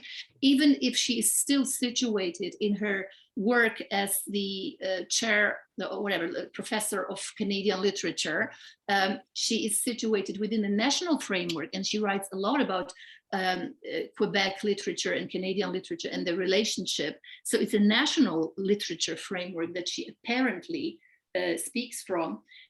She is always, this framework is always in relation to other histories, to indigeneity, to whatever, like hemispheric influences, like in the Americas, to Europe. It's always relational. So the national framework is always open to the outside as well. Or even when she's, and this is what I already said in that passage we mentioned, that she is writing in dialogue with mostly white philosophers, white guys, white male philosophers, she is speaking from a feminist standpoint, right? So it's always also kind of like juxtaposed with marginality, her own marginality, which she acutely experienced as a member of academia in the 70s, in the 80s, but also she is always challenging those dominant philosophers by inserting perspectives, trans identifications, so to say, with marginalized others.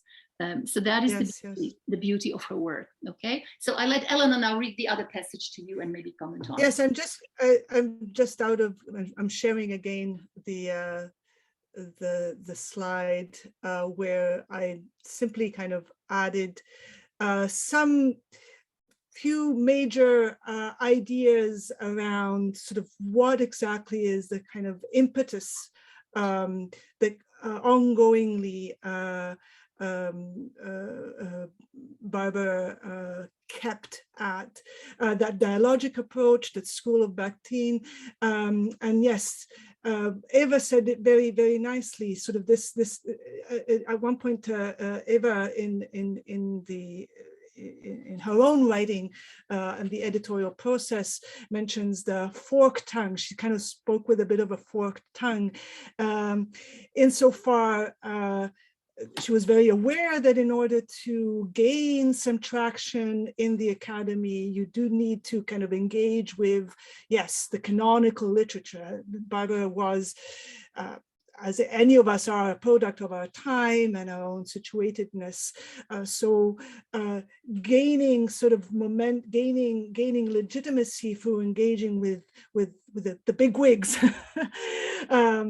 was also had just the same inability to kind of produce a swerve, because the commitment was to feminist cultural production, was to something that was emerging with her and through her work at the time.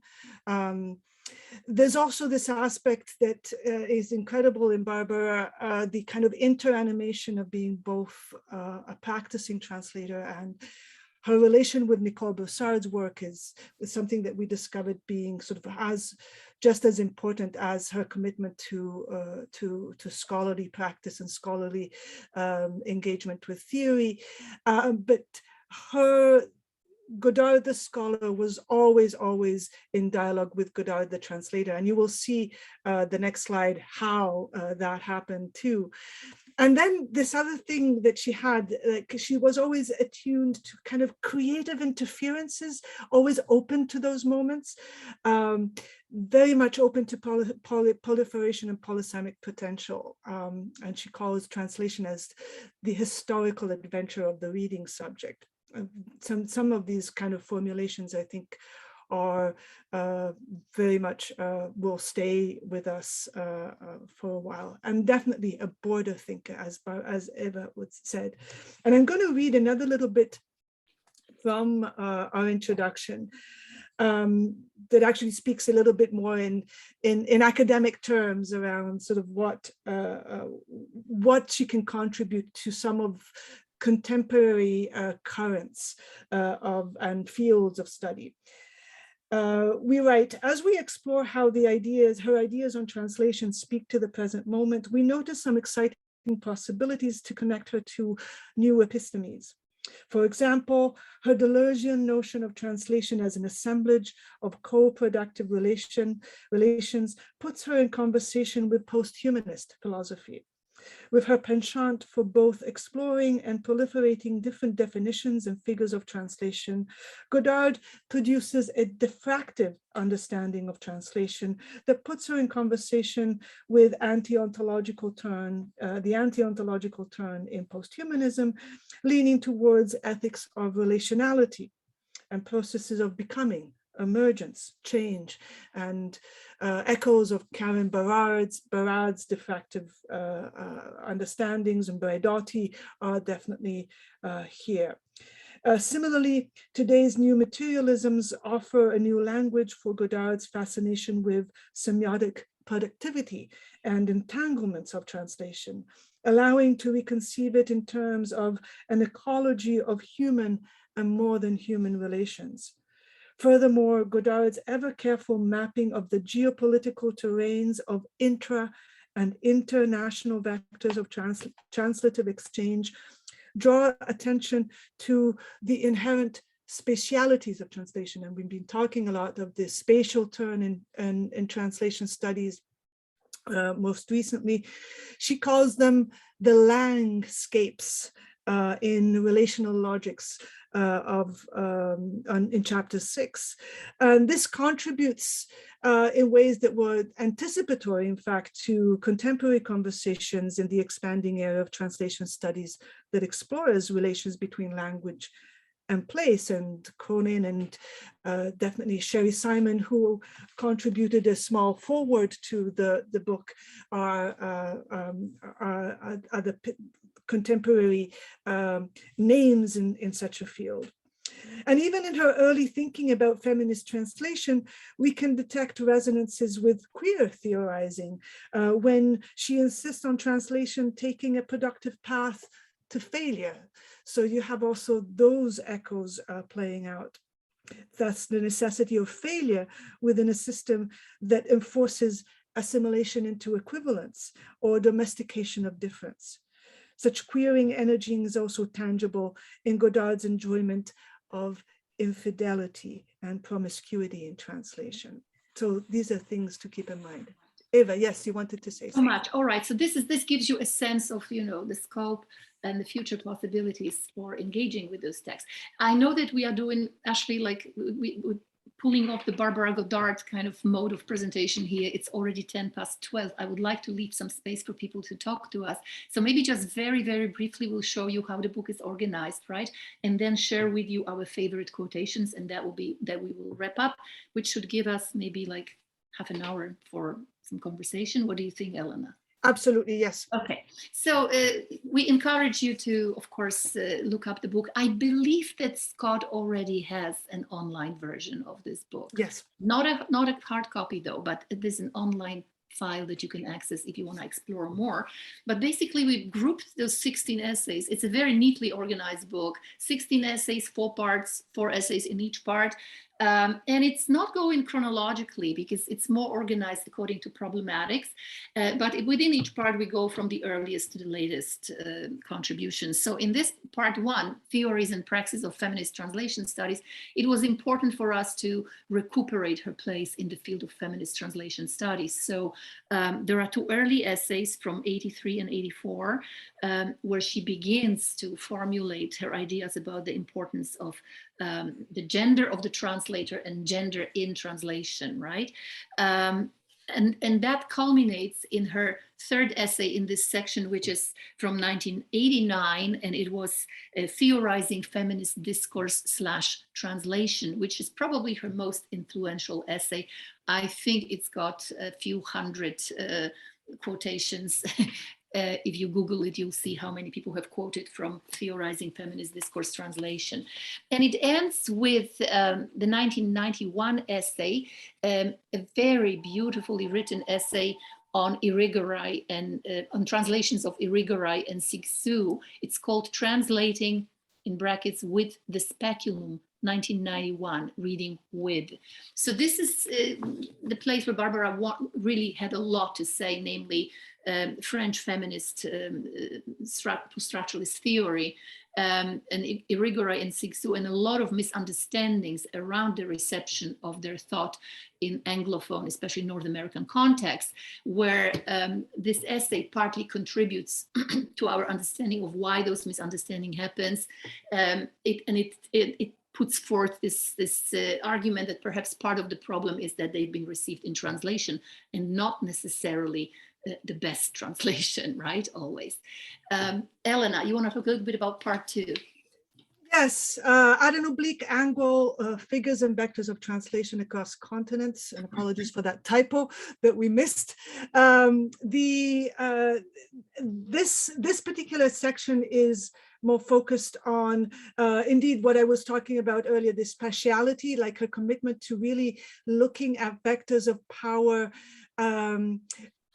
in translation, and how the Americas at large, going from like a first 2 essays, writing between cultures and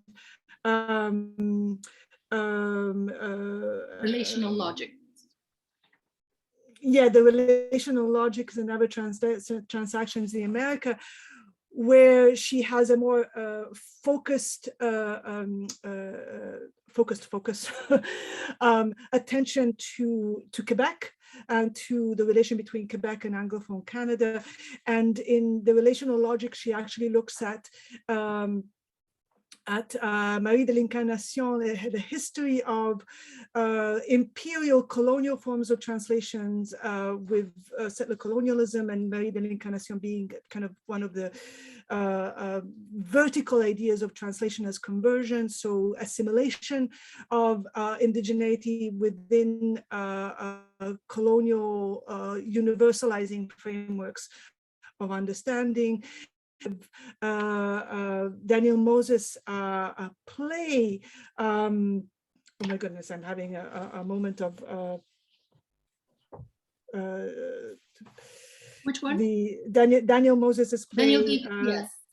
Almighty and his Almighty, wife. The Almighty and his wife, and the ways in which an indigenous theater playwright re-signifies entirely, completely, kind of subverts that colonial, those colonial forms of translation as erasing appropriation, conversion, that in fact made an incarnation.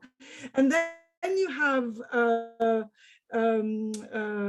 millennium musings on translation that engages actually with Europe, with the European Union, and figures of translation as kind of questions around how translation can be imagined, what tropes of translation can actually be imagined for the 21st century. Then there's translation as reception, again, that early relation to to Quebec and the reception of Quebec writers, Quebec experimental writers in Anglophone Canada. And finally, actually, the relational logics of linguistic and other transactions in the Americas is the one that really looks at Brazil and Canada is kind of being at this oblique angle compared to sort of the hegemony of US and Anglophone Americas, and engages with the De Campos brothers, Osvaldo de Andrade, and Mephistophelian practices of translations and so forth.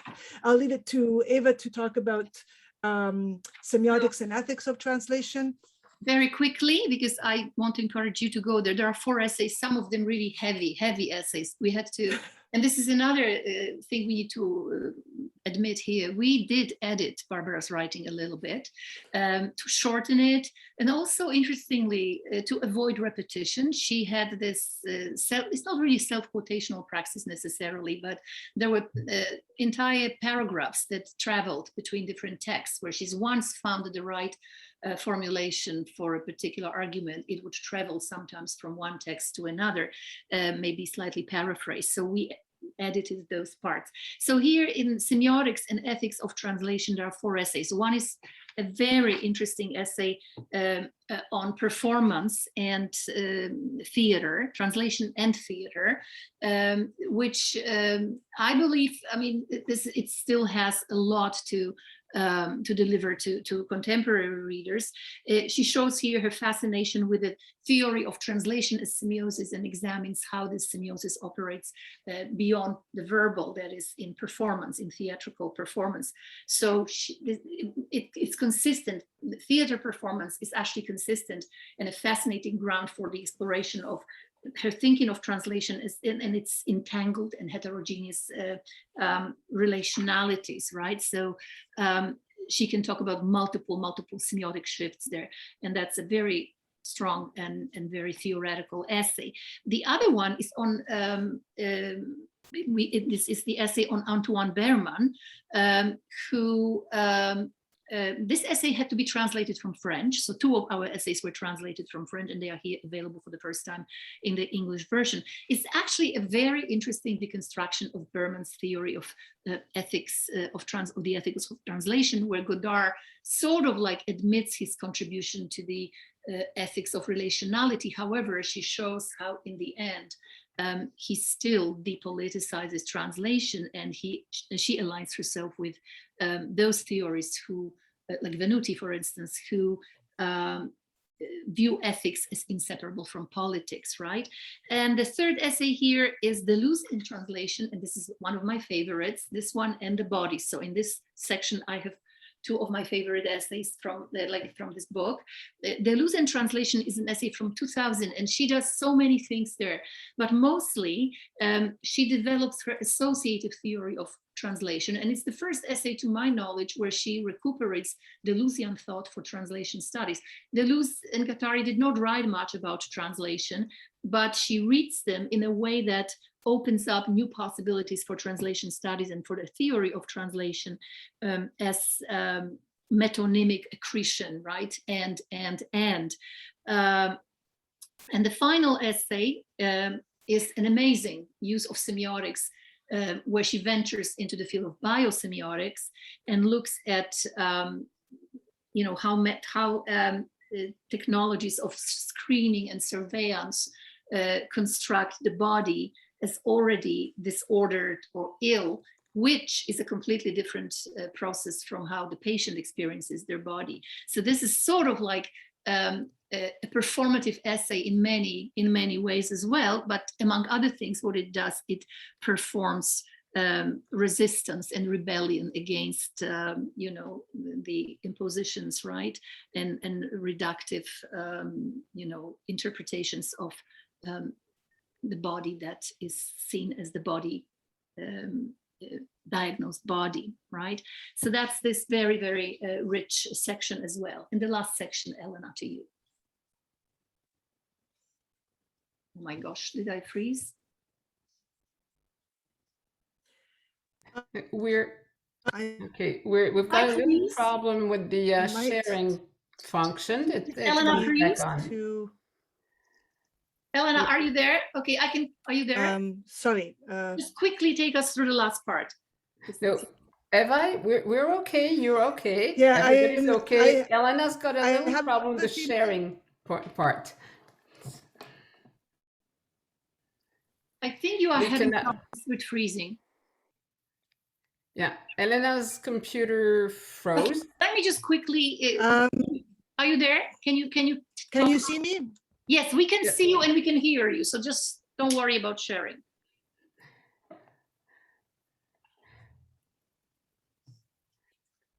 Okay, I won't share.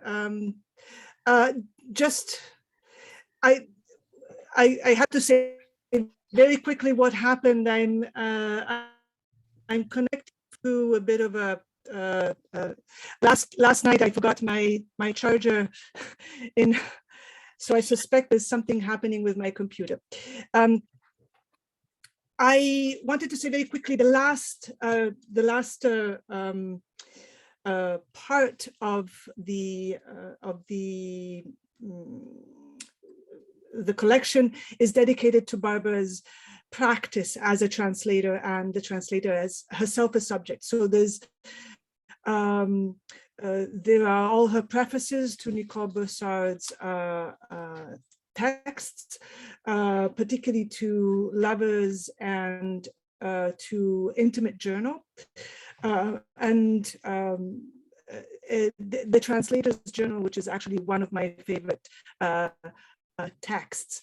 I think I'm going to leave it there. There were a couple of favorite quotes that both had. Can people? Okay, yes, I'll try to. Elena, can you send me your PowerPoint? I'm very sorry about this. Elena, can you send me your PowerPoint quickly, okay? Can you hear me? I will try and do what I can. Put the quotes on. So this section is really, I don't know if you could hear Elena, she was cutting out, but that is showcasing Barbara as, yes? Okay, Elena, just for now, just try and save your computer, and Eva's taking over. Okay, I'm taking over. Don't worry. If you send me the PowerPoint, I can show the quotations at the end. You cannot hear me, okay. So I just want to basically wrap up. What we wanted to do now was to put. I will send you. Okay, it's coming with some kind of delay. I feel like, yeah, that's. If I get it, I will share with you. But the quotes that we had, okay, there's one here which I can probably share right away. And let me do this. Share screen. Okay, there you go. Alrighty.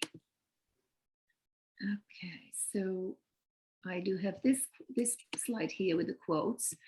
Okay, so favorite quotes that Elena and I have chosen to put on for you to end our presentation. One is from the essay that we both love, The Losing Translation, and the other two are from her work as a translator, Preface to Lovers. The title has to be credited to Ray Ellenwood, who is here among us. I hope, Ray, you are still there. So this is a shout out to you. Thank you for being there. And the third one is from her translator's journal. So the Delusion one is translation. She defines translation as an art of approach to an outside, involving repetition with a difference. And it's a very concise and very resonant and powerful way of thinking about what's going on in translation. The second one is translation is a practice of reading/writing, and as such, the historical adventure of a subject. We've seen that part of the quote before. The modest, self-effacing translator, corollary to the notion of transparency, is replaced by a translator who is an active participant in the creation of meaning and may even immodestly flaunt her signature. This is like, you know, the 80s where feminist translators were just vying for visibility, and this is her way of saying it. And the last one, no final version of the text is ever realizable. There are only approximations to be actualized within the conditions of different enunciative exchanges. As such, translation is concerned not with target language and the conditions of arrival, but with the ways of ordering relations between languages and cultures. Translation is an art of approach. You can hear the echoing there again. The revisionary process is just beginning, subject to change, subjects in process, to be continued. And this is the line that we want to leave you with, to be continued. I hope that you will find a lot of new inspiration and a lot of pleasure in engaging with Barbara's words. Thank you very much. Thank you. Merci, Eva. There seems to be a connection problem with Elena. She right. Sent us a chat, but Elena, can you talk? Can you hear us? Apparently not. Okay. Well, Eva, I will field your questions then. I'm sure that Elena will show up eventually. I hope.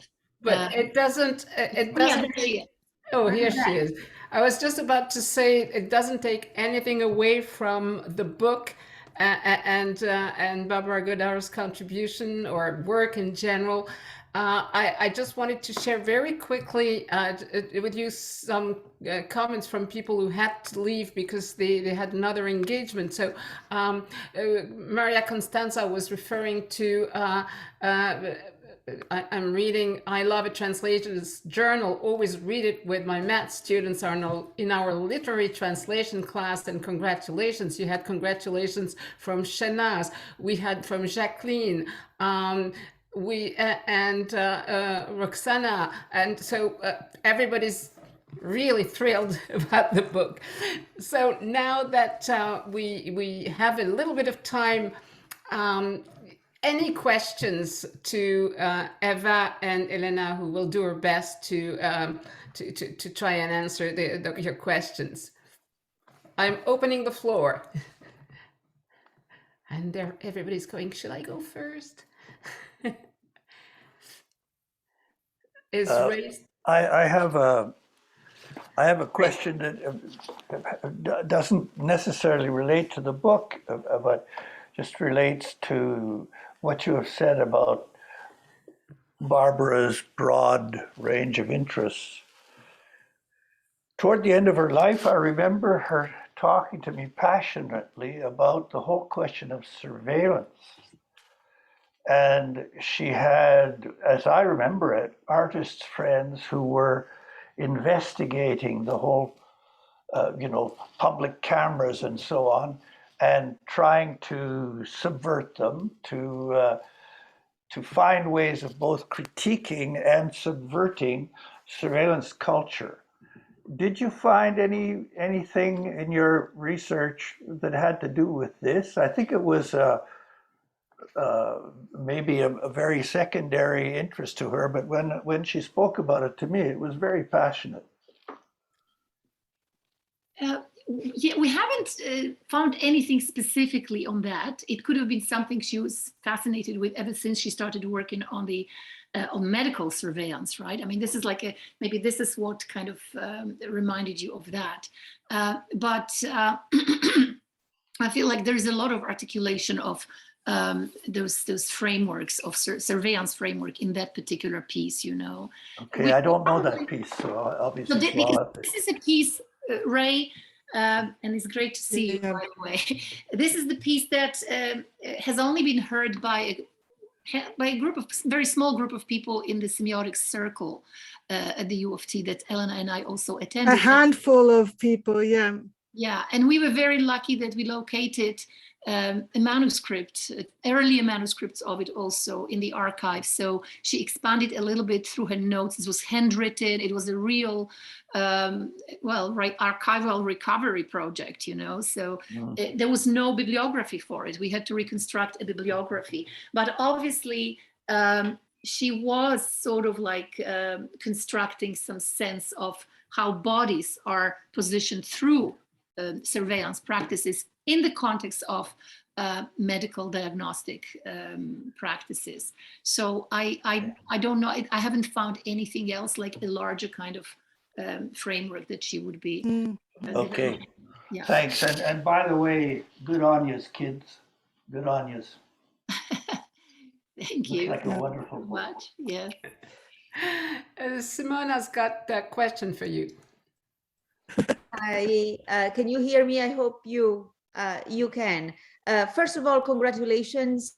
I wrote it in the chat. I am not in Canada, but I was profoundly influenced by Barbara Godard. This is the first book that really comes out where she is contextualized within the larger conversations in translation studies, but through her own angle. My question to you is a question that comes from my awe of the work you have done. Barbara Godard used to write, like, I have been lucky to receive the book, so I have actually looked at it, to write in between disciplines, in between fields. So she was writing about indigenous writing, but also working through translation and gender. So what is the volume that you had to sift through to produce such a beautiful, how can you say, insightful book where a person can come in and really have a sense of Barbara Godard in action, her own work in action? How much did you have to read to select these texts? Thank you so much.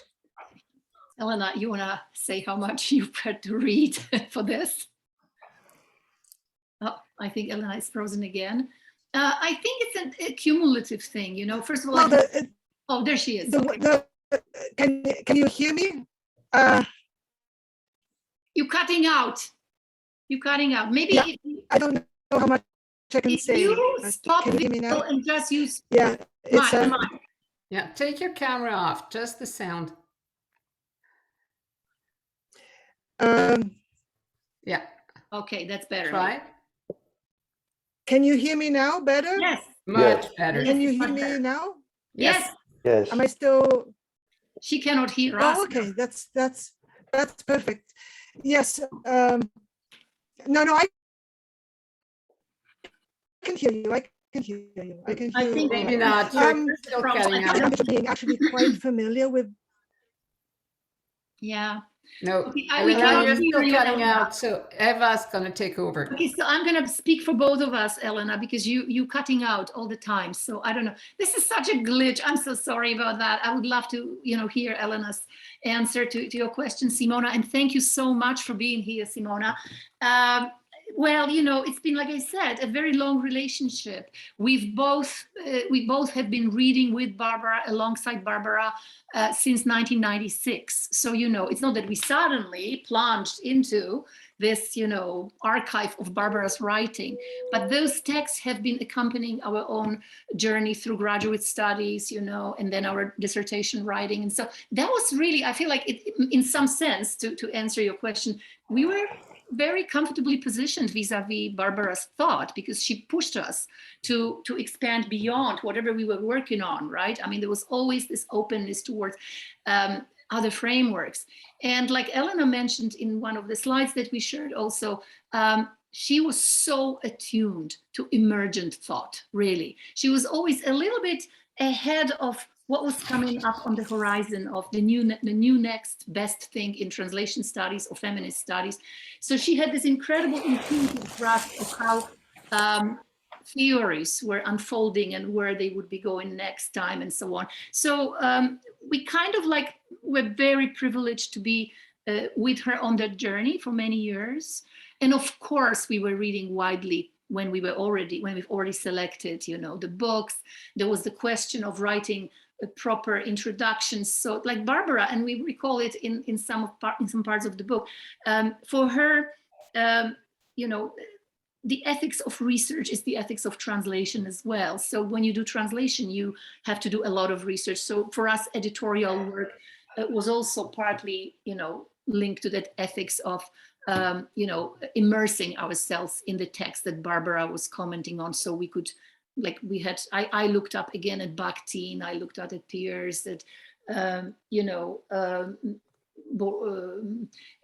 you know, a lot of other things that also, we excised some things, like I said, the conversations that she had with the thinkers of her time when she was doing her doctorate in France, with, oh God, I'm blanking out now. What's the guy who did the space, Poetics of Space? Ray, help me here. Gaston Bachelard, right? Gaston Bachelard. Bachelard. Yeah, he was the supervisor of her doctoral dissertation. She was having those dissertations, these discussions in her head and in her writing with people like Claude Lévi-Strauss. And honestly, we had to trim some of those engagements because they know, I mean, they've been unpacked multiple times through feminist critiques. And but we tried, this was one of the dilemmas for us, for instance, like the violence of editing, the decisions that editors make. And I sometimes honestly thought about, you know, Barbara hovering somewhere there and looking at what we've produced, and it's circulating under her name, but it's truncated in many places. And I don't know, she was so rigorous about detail.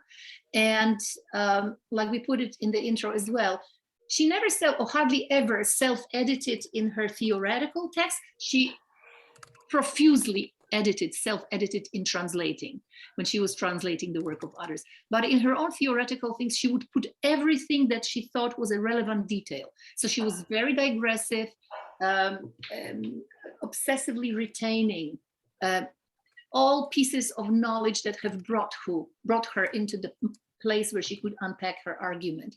And we were struggling with how to respect that at the same time as we wanted to make some of her texts, important texts, more readable, more accessible. And I don't know, you will read it, you'll see how it works. But that was this, I mean, I carry some guilt for that we had to use editing in some parts. We always indicate where things have been omitted. So if anybody wants to go deeply into exposing us, you can take the originals and you can take the versions that we are putting forth there, and you can see what we have decided to omit in some of her important essays. But there was always some kind of justification that we had in mind when we did that, when we made those decisions, either an overlap with other chapters or kind of like excessive argument that detracts, that sidelines what is going on here. As Elena put it, it was difficult at times to intervene, but we had pedagogy in mind. Yes. Are you there? Can you speak? I guess not. I guess she cannot. No. Any other questions? We have it doesn't look like I can. It's really... No. Aurelia is also congratulating you. And we've got another few people who have to leave, unfortunately, but there are a few people left. Any other questions while Elena is still somewhere in the background? Just saying hello to some people whom I see here. So lovely. Marlene, I'm here. Sending love to you. I see also Brenda. It's just so beautiful. And Ray, I've already acknowledged you too. Yep. Somebody's trying to. No, I'm Susan Petrilli. Hello. Yes. Hi, hello to everybody. I feel a bit, how do I say, a bit of an imposter because I'm concerned with the whole group. So I'm not familiar with your work. I'm not part of. I'm not part of this same group, let's say, but at the same time, I was notified about this meeting by Elena. I'm very grateful for that. And I just want to, I've got the book, I received it. It's fantastic. I just want to say congratulations to Elena and Eva for the extraordinary job they've done. Really, you know, my compliments and my deepest congratulations. As a person who does a lot of editing herself, I really understand the work involved and really appreciate it. It's just wonderful that you've showcased Barbara in a volume. This is an extraordinary fate and a service, a true labor of love, as you said before, and I really think we need to underline that. It's such a benefit. And also, Barbara, we met her, she came to Bari. I invited her to a conference here in Bari, and it's the only time I actually met her, and she was quite a personality, very, very full of energy, just extraordinary. This little person, I mean, she was minute, wasn't she? And just so full of energy, and very generous. And just so knowledgeable, and this is just she was culture incarnate, and this comes through in the book that you've put together. Her papers, they're all just so fascinating for all the references, and I think what we can say about Barbara is that yes, she's a feminist, and yes, she's a translator theorist, but she's much more. You know, she's never trapped by any one category.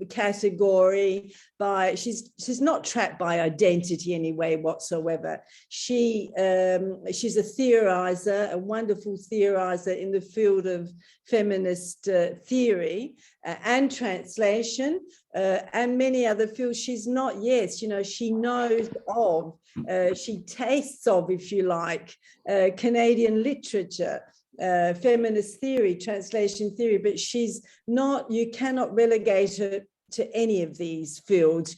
She is a person who incarnates in some way unboundedness, and in fact, this concept of relational is recurrent through her work.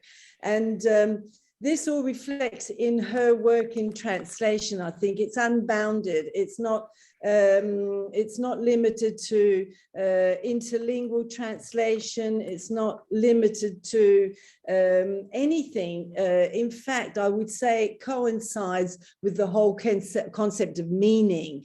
Meaning is transversal across all possible languages of the world, and it's transversal across all types of signs, verbal and non-verbal. And all this is reflected in her attitude when it comes to theorizing translation. And my compliments truly, because I think this is what is reflected in the work you've done and in the papers that you've chosen to put together and make available to us all. So a big, big thank you. That's all I want. Thank you for those incredibly generous comments and for this amazing, amazing concept of unboundedness. And I like it a lot better than what we were putting out there, like border thinker. It's actually, yeah, it's fantastic. Unboundedness, I love this. She was writing about borders though, as, you know, containing, but at the same time, always opening to the outside, right? So this was this idea, but unboundedness it gives so well that sense of movement and you know, being propelled towards ever new things. I think there's that interplay, you know, like borders in the sense of she's recognizing specificities. We could also call them alterities, yes. But these specificities are open, otherness, openness, movement, dynamics, traveling across transnationality, and not that's the characteristic, I think, this in this sense, unboundedness. Absolutely. So in that sense, there's this visionary quality there, right? Because as I said, she's always situated, and she's always speaking from her situatedness, but she's always reaching beyond that situatedness. She's not trapped. I mean, she'll look at situations, she'll look at borders, she'll look at specificities, but she's not trapped by identity. She's much wiser and much broader than all that. She's extraordinary. Thank you so much for those thoughts. Thank you. You'll notice that. Thank you, Susan. You'll notice that we're saying she is. Well, she's in a book now. She's there in her words. Exactly. Right? So Thank you. I think that you brought us back 20-something years back, for a lot of us anyway. We relived beautiful moments here. And it's, as Elena said, it's too bad she can't talk, because I think that emotion that we all had at the beginning of that session is still there.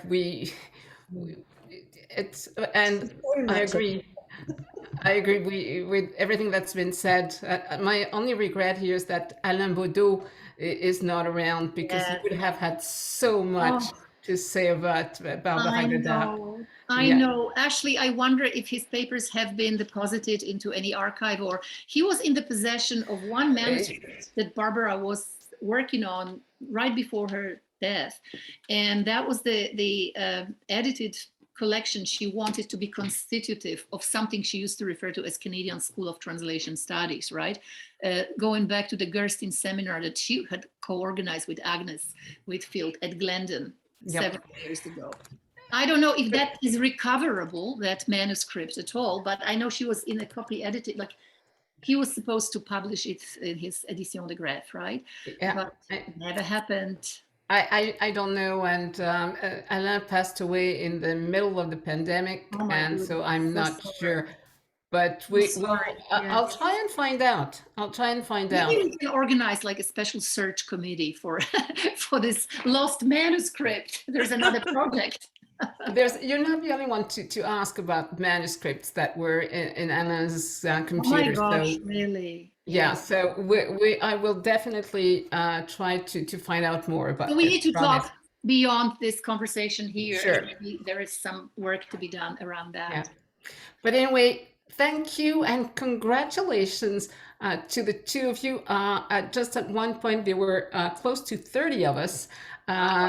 So it was beautiful. And there again, I wish you'll think I'm really obsessed with champagne, but that's really what I feel like doing right now to congratulate you. I think it's something to celebrate for quite a while. The CRLCC will have links to the book, which is at your library available. I just checked. So congratulations. Thank you for this wonderful session. Elena, even when you broke out, you were there. You were there. You were there. No problem. You've got 2 minutes to say something to our two co-editors. Sorry for the connection. And short comment from when I think of Barbara and I revisit my own papers, I think of marginalia. Okay, yeah, that's that's another good word. She's full of marginalia, right? She's very detailed and digressive at the same time. Yeah.